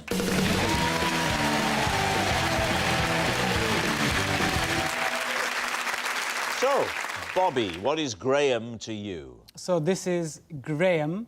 When I won his competition, my prize was a trolley dash through a pound shop. Joe Brand, how do you know Graham? This is my old neighbour, Graham, and when my landlady was trying to sell my flat, I asked Graham to bang a bongo to put off any potential buyers. Oh. And finally, Lee, what is your relationship with Graham? This is Graham. All his bees flew away when I was looking after him. So there we have it. Bobby's pound shop pal, Joe's noisy neighbour, or Lee's bee-less buddy. David's team, where do you begin? OK, well, we'll start with Bobby. So what was Graham's competition? So he was organising a competition to open a new pound store, actually 99p store. So, sorry, he was organising a competition to open one? So it's a competition where somebody gets to open the store. So the prize was opening the new pound store? Yes. What was the competition? Oh, so you had to submit some sort of like artistic, creative entry that you could display or show off at the opening. The winner of the artistic competition would win the prize of opening the new pound store. And get to do a trolley dash as well. How long did you get to dash? 99 seconds. It would make sense, wouldn't it? 99p. Makes sort of. I suppose, or 99 years, or, yeah, fine. Bobby, tell us about your artistic entry. So... Oh, the old Rob Brydon chat-up line. So I wrote, like, a little, like, poem or a jig. A what? Sorry? A jig? A jig, like, little, like, few words to open it. That's not a jig, is a poem, it? A like, jig is a dance. But, like, but you could... If you had, in theory, a good verse, you could jig to it as well. Now, do you recall any of this poem? So I definitely remember one line was, at 99p store, bargains galore. At 99p And then everyone's, like, jigging. Bargains galore. And everyone's, like, jigging away at the opening. So that was your artistic entry. What was it up against? I don't know. Let me rephrase that. What did that beat? I think it's far more likely that Bobby's entry was actually the only one. What sort of size crowd was it? How many people had this attracted? 60, 70, 80. That's a lot. Why don't you say about 70? Because it's somewhere in the region of 60 to 80. Well, that's about 70. So, it could be, but it might be the lower end. Might be 60. So 60-plus people have gone... Maximum 80. Apparently they're opening a new pound store in the area, so that would be a great thing to do. Shall we go to that? I don't want to go. Haven't you heard? Someone's reading a poem. Get my coat. Yes, it's quite... It's not just a poem. It's one of those poems you're encouraged to jig around to. We'll never get in. It'll be packed. Oh, I don't know. 60 to 80, probably 59 plus, but maybe towards the lower end. Let's go, darling. All right. Who next? Joe. Graham is your former neighbour, is that right? Yes, Graham is my former neighbour. And my landlady wanted to sell the flat I was living in. So I enlisted the help of Graham to just make it sound, obviously, like there was loads of noise all the time to put off the buyers. So he would just listen out for when people were being shown round? No, well, she would tell me when people were coming to look round. Yeah. Joe, didn't she think it was maybe a bad idea to let you be the person who shows people around? Because you're not incentivised to try and make it look nice because you're going to lose where your home if it's sold. It happens more than you think in supermarkets. There are people at the supermarket showing you how to use the automatic checkout. Yeah. And you go, well, that's a turkey voting for Christmas, isn't it? Yeah. Did he have the bongos, or did you have to supply them? He had decorative bongos, which which I never really heard him play very much. Is that like a male version of Vajazzled? I'd like the decorative bongos, please. So did any of the prospective buyers be like, oh, that's a nightmare? Does that go on often? Like, did they fall for it? It worked a treat. Not one single one said, really love a bit of bongos above my head of an evening. And why was Graham so keen to help? Because we knew each other. I'd have played the bongos for him if he'd asked me, so... Honestly, a bottle of wine's enough. Lee, remind us of your story. Well, Graham is a beekeeper, and I was looking after his bees, and they all managed to escape. Why were you looking after his bees? Because Graham is a beekeeper, and you are a comedian. Yes, but he kept wearing the wrong shirts, and they kept landing on him. So he has bees in his garden? Yes. And he's, what, going on holiday? He's going away for 5 days. And it's obviously filling in that number of pet passports for a few tens of thousands of bees. It's a nightmare. How do you look after bees? Because you don't feed them, do you? They actually have, like, a sugary, watery thing that you feed them. Do you feed them individually? Yes, you do. I breastfed them individually. I'm imagining you've got the sugary water. What is the receptacle? There's a little tray at the bottom of the hive. You pull it out, you pour it in, you close. Do you have to put on a beekeeping costume to do that? Not to do that, OK. but there was more to it than that, and this is why the bees escaped. Right. It's when you try and get the honey that is the problem, and that's what the problem was. Why did you try and get their honey? Because I thought... He's only away for 5 days. Yes, but I'd actually seen beekeepers on the television, and I saw the process of the smoking thing and the costume. And you thought you'd give it a go? Well, it was there. Unauthorised. It was there. So was the beekeeping costume not locked in his house? No, no. It was in a shed. It's just a shed. And it was just hanging there. Everything was so neat, I thought, that's tempting. And then I saw the little thing. The smoke thing? No, the woman that was asthmatic. And I helped her, she left. And then there was the smoking thing. It's like a little... It's like a watering can, but it produces smoke if you light it. Oh, right, so and that kind of calms them down. That sort of makes them a bit, you know... And you figured out how to use that watering can that emits smoke. Well, I thought I had. That's the problem. There were these little things inside. You know those little things you light that smell nice and they're sometimes pyramid-shaped? Like a little cone? Cone, yeah, a little cone. A cone? Yes. So you light the little cone, it gives off a smell. And there was a box of matches just there as well. Oh, no. It was unbelievably convenient. And it was almost like a sketch. There was a big sign saying, why not give it a go? So you put the outfit on. Yeah. It's now... The thing is smoking. What did you do? I tried to remember the TV documentary I saw, which was to take the lid off the roof. Oh, Lord. Quite scary. I'm a brave man, Rob. I'm a brave man. Or an idiot. I mean, we'll never know. There's a third option. I could be a liar.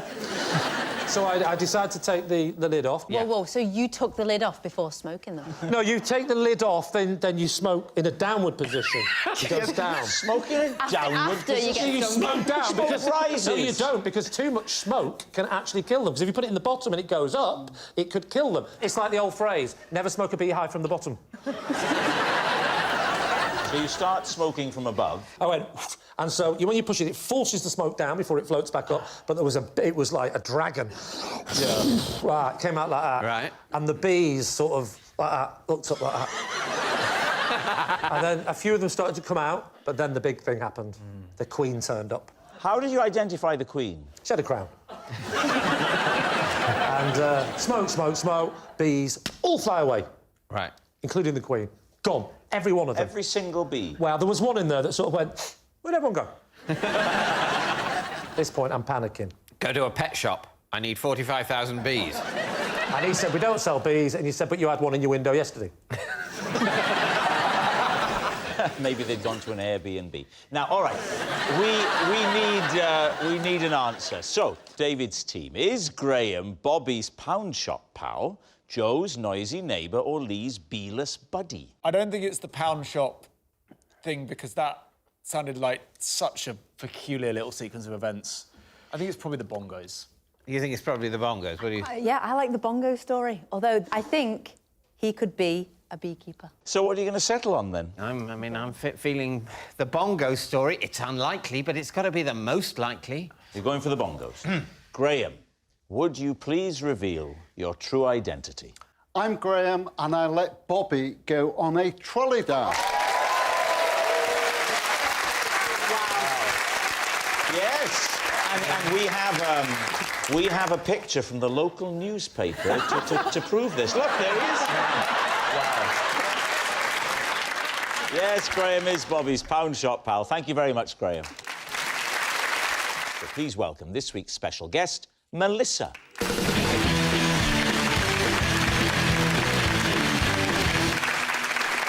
So, Raj, what is Melissa to you? Well, this is Melissa, and last year she caught me cuddling her car. Deborah, how do you know Melissa? Well, this is Melissa, and I recently discovered that we shared the same naked cleaner. Finally, David, what is your relationship with Melissa?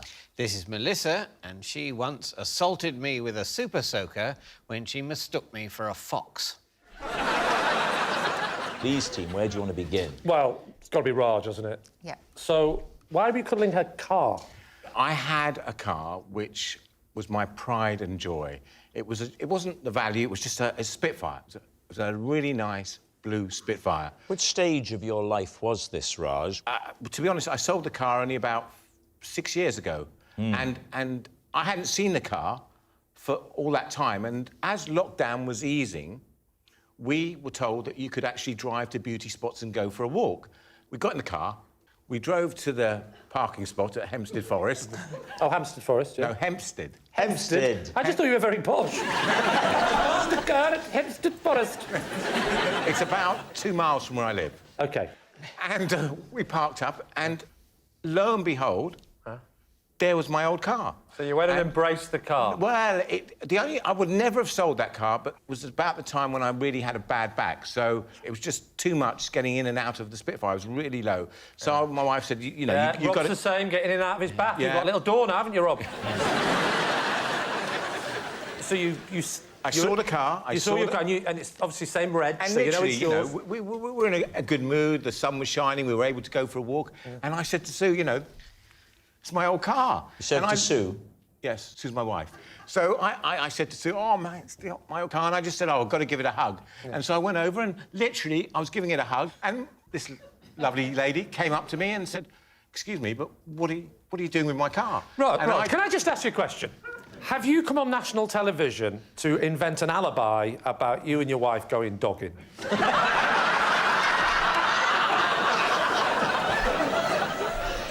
How did Melissa react upon her arrival? Well, to be honest, I mean, she didn't know who I was from Adam, so she, you know, said, what are you doing? And I had to explain that this actually was my car, because she hadn't bought it off me. OK. What year was this car? It was, I think, 1963. Ah, and it's a Triumph, so it'll have had the sort of TR4A suspension. To be honest, I have no idea, Lee. Ah, good, because I haven't either. Was it a soft top? Yeah, it was only a two-seater. But, Raj, you also said that Melissa was there with her family. It's a two-seater. Oh. No, I never said she was there with her family. There's more to you than a lobster costume. Do you know what I'm saying? She definitely wasn't there with her family. She was there with a friend. There was just two of them. Just the two of them? In the same bubble? Keep it light. All right, who would you like to quiz next? Well, Deborah, she said they shared a naked cleaner. Now, I've heard of naked cleaners.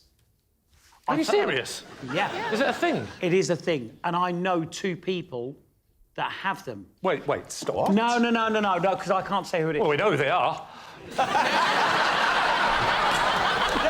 Does one always stand on the left so we know who it is? No, don't go there. I didn't say anybody. Who are you thinking of? Why did I come on this show? Do you know what? Can I just say to our lovely audience here and everybody watching at home, Rob, I've told a million times how much I love this show. I told you how much I love this show before the show. I told everybody that I love this show. The reality is I never want to come on this show again. I should say, you can hire naked cleaners. I had not hired a naked cleaner. I had hired a cleaner who was wonderful and I adored. And one day I came home and discovered her cleaning naked. Oh, naked. Completely Yes. naked. Now, please tell us about that conversation. I came in and I shouted out, "Hello, Anna, I'm home." And she popped her head out of the bedroom and said, "Oh, I'm cleaning naked because it's so hot." And I went, "Oh." And I said to my best friend, "Thank God my husband didn't come home." And she went, "Don't be ridiculous, Deborah, he was under the bed." She's not a very good cleaner, is she?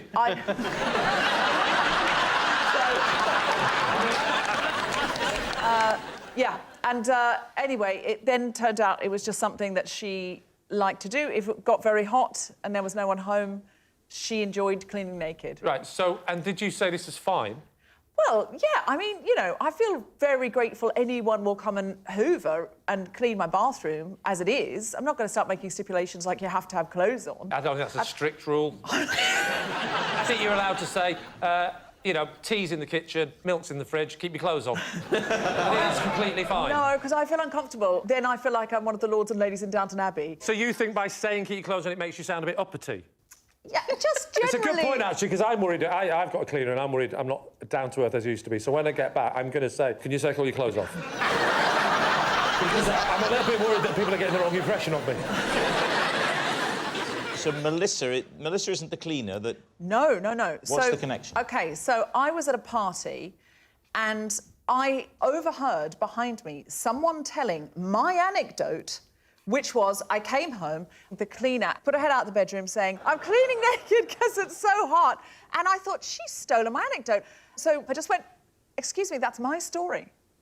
That happened to me. And she went, well, it happened to me. I said, what is your cleaner's name? And she said, Anna, and I went, oh, my God, we've got the same cleaner. Yeah, but hang on. She doesn't advertise herself as a naked cleaner. She's a cleaner who likes to take her clothes off. You're saying they exist as a... Would you like to book a naked cleaner? Yes, they do. But clearly what Anna does, you know, you would prefer that. That doesn't sound... No, I think... That doesn't... The potential here... Oh, I just want to go home. The point is that what you're saying, I think, is that, that this Anna maybe has missed her vocation working as the kind of cleaner you're talking about your perverted show business friends liking, where they not only are allowed to take their clothes off, but must do. You're very calm about this.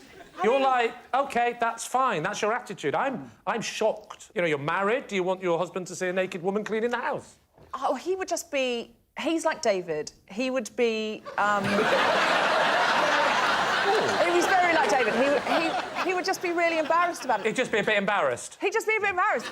All right, now, what about David? Oh, he's never been naked in his life. Every bit of me has been naked, but never all at the same time. I like to think of the idea that you came out in a little jacket. Remind us of your connection to Melissa. Well, this is Melissa, and she once assaulted me with a super soaker when she mistook me for a fox. Are we all aware of the super soakers? Especially a large, powerful water pistol. Yeah, it takes the fun of the water pistol and then goes too far. You'll be familiar with the principle, Lee. What were you doing for her to think you were a fox? Were you, by any chance, making love with a high-pitched squeal? By the bins. Again. No, I wasn't. I think, as we've established... I've heard you, David. We've all heard. No, you can't have it both ways. I'm either some pathetic asexual lump, as correctly expressed by Deborah, or... To be strictly fair, I did not describe my husband or you as a pathetic asexual lump. No. Yeah, but we knew what you were thinking. I'm either an embarrassed embarrassment, or I'm a fox squealing by the bins. Not both. But what were you doing? Good question. I was replacing and removing a bin. Melissa lives next door. We both have, at our house and at her house, green recycling wheelie bins. A green bin is for green waste. No, that's the brown one. Where I live, which I'm not prepared to specify on television for obvious reasons. What? In case they try every door? It's just they could narrow it down. Anyway, a green wheelie bin is what you have for recycling where I live. But why did she think you're a fox? It was dark, and she heard noises and assumed it was a fox. And where are you at this point? You're just putting the bin back? I am putting the bin down the side of her house. Right. And extracting our bin, because the bins, after being emptied, sometimes get wrongly reattributed. Now, that's true. So she's immediately gone, come round, got you. How many times? I think it was one big sploosh. She got you, though? She got me. How wet were you?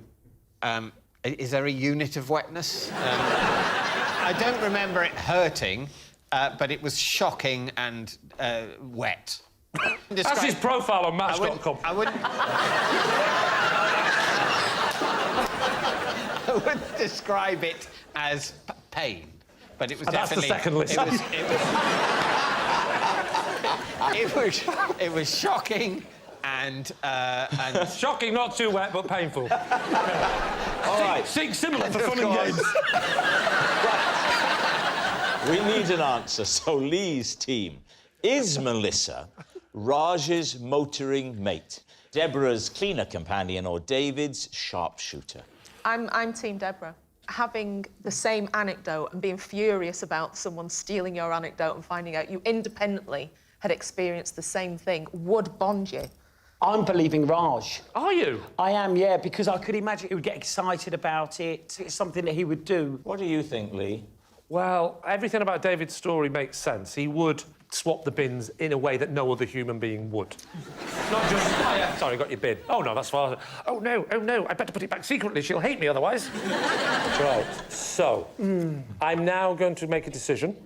We'll go with the cleaner story. All right. They're saying that it is the cleaner. Melissa, would you please reveal your true identity? I'm Melissa, and I shared a naked cleaner with Deborah. Whoa! Yes, Melissa is Deborah's cleaner companion. Thank you very much, Melissa. Please welcome this week's special guest, Pam.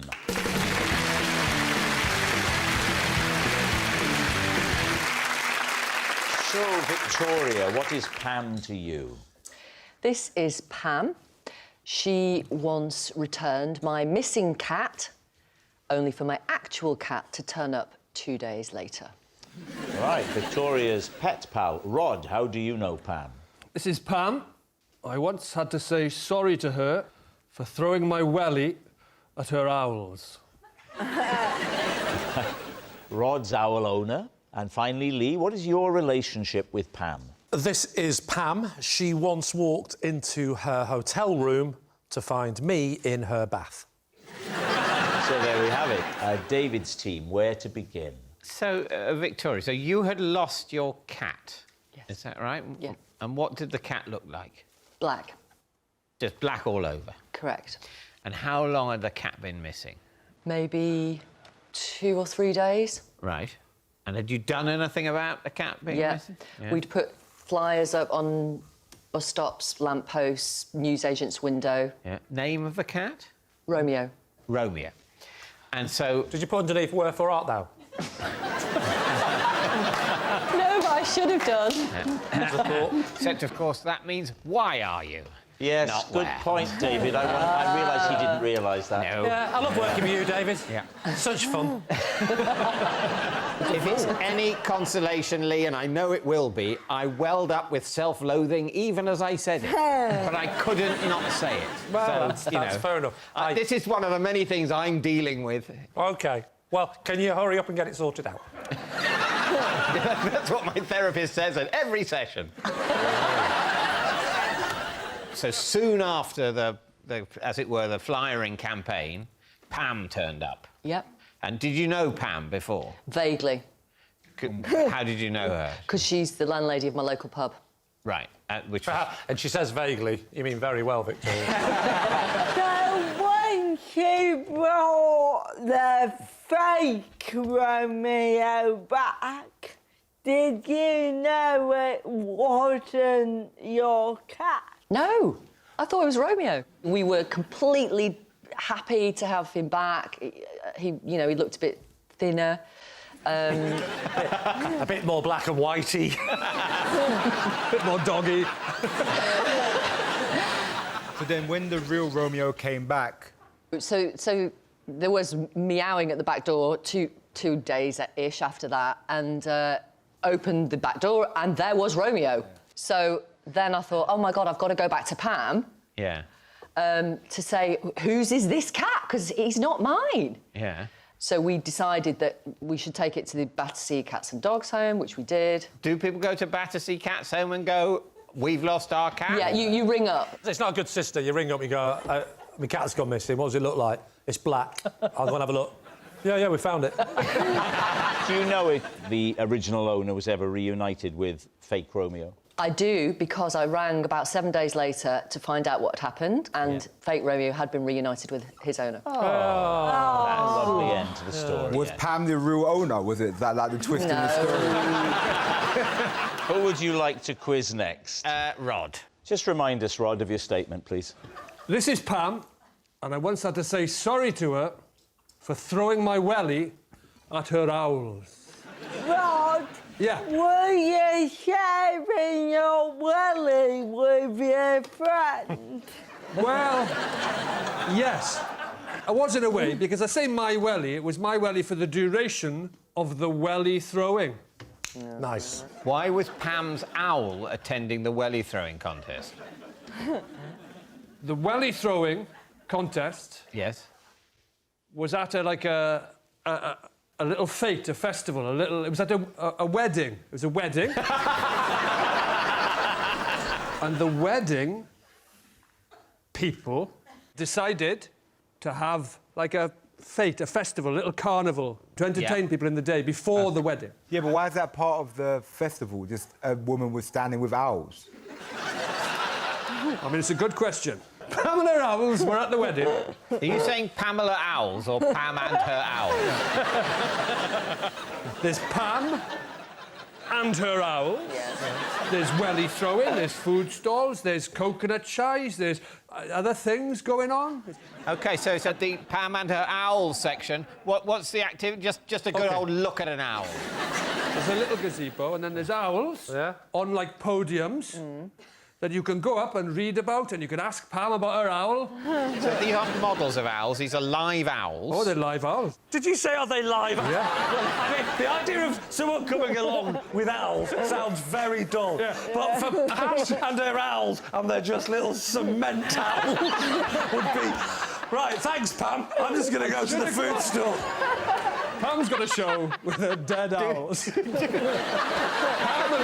like Pam and her dead owls to the... Do the owls do anything? Or do they just sit there? They just sit there. Do they sit there and observe the people reading about them? Pam assured me they were alive. But if they were in the gazebo, when you threw the welly, how did it hit the owls? Shall I show you what happened? Yes, please do. Right. There's two techniques with welly throwing. You've got the basic swing, like that. Or, you'll know this, Rob, you've got the hammer. Of course, yes. Right? I swung like that, left go a little bit too late. Oh.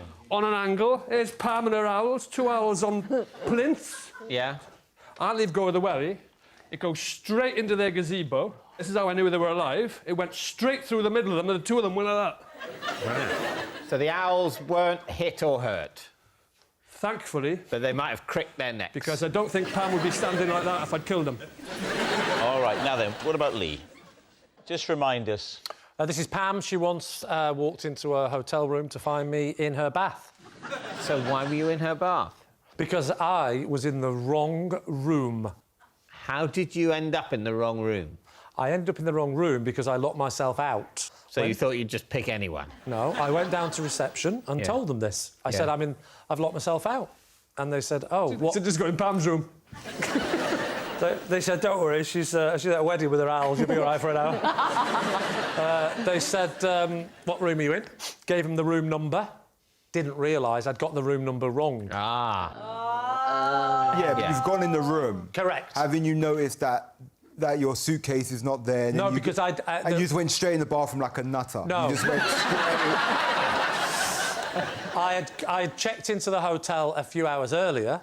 I was very late for a show I was doing. I put my suitcase just next to the bed and ran straight to the show. You go in the room, you go immediately into the bathroom. You haven't gone into the main bit of the room in a way which would be, there's no doubt, more normal. Have you ever needed the toilet desperately? Yeah, but you went to the bath, not the toilet. Hey, I'm from up north. I can double up. Yeah. So you're naked. You're in the bath. Yeah. Pam walks in. Yeah. What happened? I got my headphones on. I'm chilling out to a bit of whatever. And then I think I hear a click, if I'm going to be honest, at the time. I'm thinking... And it's Pam cocking a gun.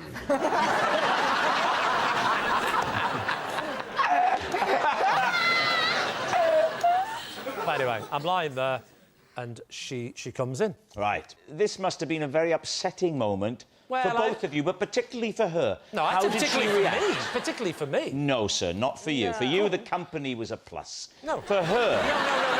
How did she react? No. As far as I'm concerned, I'm in my own bath. Who's going to be the most upset at that point? Were you exposed in the bath? Oh, no, I put bubble bath in because even I can't stand the sight of it. So what happened then? She stepped out. At this point, she's on the phone now, to reception, saying, there's a man in my bath. So I went round the corner to have it out with Pam. I see female clothes strewn everywhere, and I don't like being in the wrong, so I just went, well, somebody's very untidy. and I left. She wasn't happy until I turned at the last moment. I said, just as the door was closing, I just put my foot in like that and wedged it. I went, would you like to come on Would I Lie to You? All right, we need an answer. So, David's team, is Pam Victoria's pet pal, Rod's owl owner, or Lee's bemused bather? I think Victoria, because Pam looks like a pub owner. She looks like she could handle a tap. Yeah. She could that night. What do you think? I think it's Victoria. Also, I don't believe a single word Lee or Rod says. Yeah, well, that would be a good reason to go for Victoria. Yeah. You don't believe the bit about me even having a bath? No, look at you. I'm going Victoria. You still think Victoria? I do. I'm very worried about this. I think it might be Rod, but we're going to go for Victoria. You're going to say it's Victoria? Yeah. OK. Pam, would you please reveal your true identity? I'm Pam, and Rod threw a Wellington boot at my house.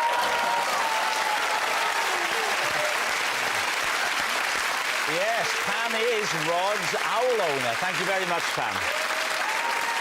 So please welcome this week's special guest, Amanda.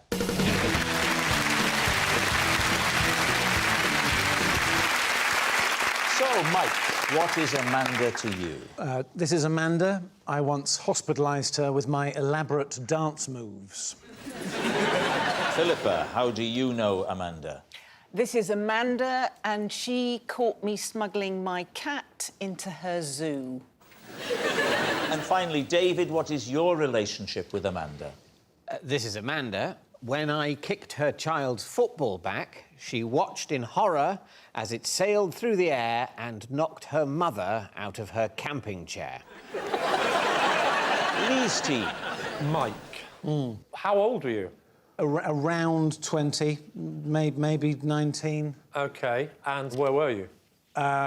Where was I? I suppose... Well, don't suppose. Tell me where you were. I was in quite an experimental phase of my dance journey, is where I was. I meant geographically, but fine. Tell us more about the dance journey. I was I've got, well, no formal training in dance, but at that time it was quite muscular, vigorous, but it's sort of heavy storytelling element to it as well. Amanda was a friend, well, and is to this day, but she was one of the few people who would be, was happy to take me on, who would... Take you on? Take me on dance-wise, take me on at the discotheque. And, so basically, was it in a disco? It was a normal, everyday discotheque. Right. And you were in there with your friend? With a bunch of friends. And how did you know Amanda? How did I know Amanda? I don't know, I wasn't there. Students. OK, and you said you told a story in your dance? Telling a story, yeah. What was the story this particular night? Ragnarok. I was trying to retell the sort of the Nordic apocalypse. And the finishing move was... the problem lay with it, I was trying out a sort of power pirouette. Can you show us the power pirouette? Well, it's been 20 years. I could try. OK. But it's like... the point of the power pirouette is very much the fulcrum is the heel rather than the toe. Yeah. So you're trying to do the full 360 with this sort of kind of cowboy swish at the end. Yeah. At which point they're reeling and you sort of saunter away. Yeah. And I then did a sort of tight funk twist, expecting to see Amanda, but Amanda was gone, and I just assumed she was tired, she was exhausted, but it turned out that the fulcrum, my heel, I'd done it on her right big toe.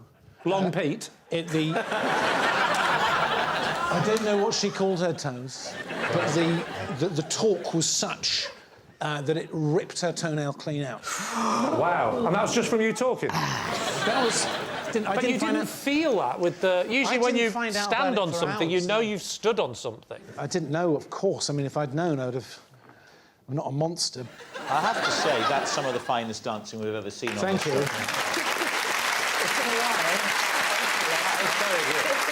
That's right up there with some of my stuff. Who would you like to quiz next? OK, Philippa, can you remind me again? This is Amanda. Yeah. And she caught me smuggling my cat into her zoo. Why did you want to smuggle your cat into a zoo? Because when David Attenborough comes on, the cat dashes to watch the telly and really just loves the animals. And his favourite things are lions. And I just thought it'd be really great if I showed him some real lions. Is this Kevin, the cat that I've seen on your TV shows? Yes. Oh. I've got this sort of backpack thing that the cat's got a sort of porthole with a sort of perspex hole so he can sit in it. You regularly take the cat out for days out? Oh, yeah. And have you made this thing, or can you buy a cat carrier? You can buy them. OK, so where else have you taken the cat? Oh, we go on long walks. Well, you do. Which zoo was it? London Zoo. So what does Amanda do at London Zoo? She goes around wearing a lanyard, bossing people about. Oh. And where did she apprehend you? Well, we were doing quite well, because I kind of knew I wasn't supposed to bring an animal into the zoo. Kind of? Yeah, but I didn't want to face up to that. Right. Oh. So I put a sort of cardigan thing over his porthole, so it just looked like I was wearing a backpack. And then to show him the lions and things, I just sort of turned my back there like that. You didn't? I did. So now everyone's thinking, why is this woman not looking at the lions? But it was the tiger enclosure where I came across her, because to see the tigers, you have to go up on a sort of walkway. And so I was up on the walkway, and when I turned my back and removed the cardigan so Kevin could have a look, Amanda spotted my strange behaviour. And then she and a keeper kind of escorted me out of the zoo. Why didn't you wear the backpack at the front to make yourself look less suspicious and sort of, like, just cover it over and then... Oh, it's like you flash it to the tiger.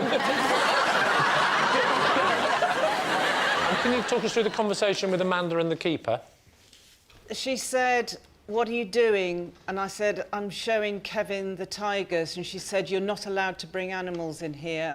Did you not say, but you started it? I wish I had! All right. What about David's plausible tale? Refresh our memories. This is Amanda. When I kicked her child's football back, she stood in horror as it sailed through the air and knocked her mother out of her camping chair. So, where were you? On the beach. Whereabouts? In Cornwall. So you're on a beach call with your family? Yes. Ball comes trickling towards you. The ball came very near me and then sort of stopped. Yeah. And then I went with the instinct to kick it back. How far away was the child?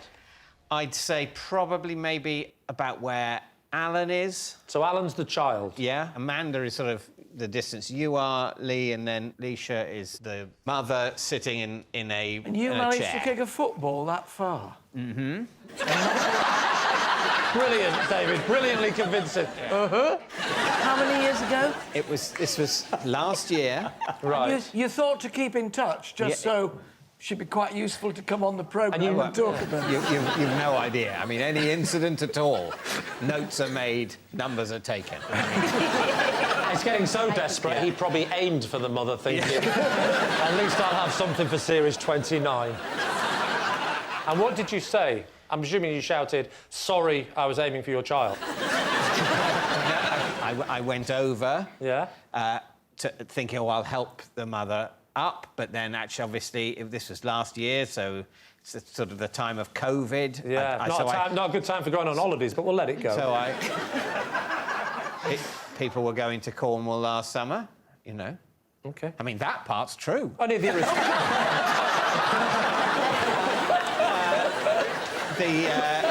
So I went over and sort of got to within a couple of yards and then sort of mimed helping her up while Amanda helped her up. Yeah. Even though you said sorry, when you walked away with your daughter and wife, did you turn to your wife and go, not a bad kick, that, wasn't it? Did you feel a bit proud of yourself? No, I didn't feel proud of it, because Well, you texted me. Right, we need an answer. Is Amanda Mike's damaged dancer, Philippa's feline finder, or David's outraged onlooker? I feel like the sand scenario, it's not adding up. What about Mike? I feel like that isn't true neither. I think Philippa's is very plausible. You'd have to be a bit... Well, but she is. So what are you going to say? So you think it's... I think it might be at the zoo. I think it might be the zoo. OK, then we'll go with my team and say it's Philippa. You're saying that it's Philippa taking her cat, Kevin, to the zoo. Right. Amanda, would you please reveal your true identity? I'm Amanda, and Mike's dance moves put me in hospital. Thank you very much, Amanda.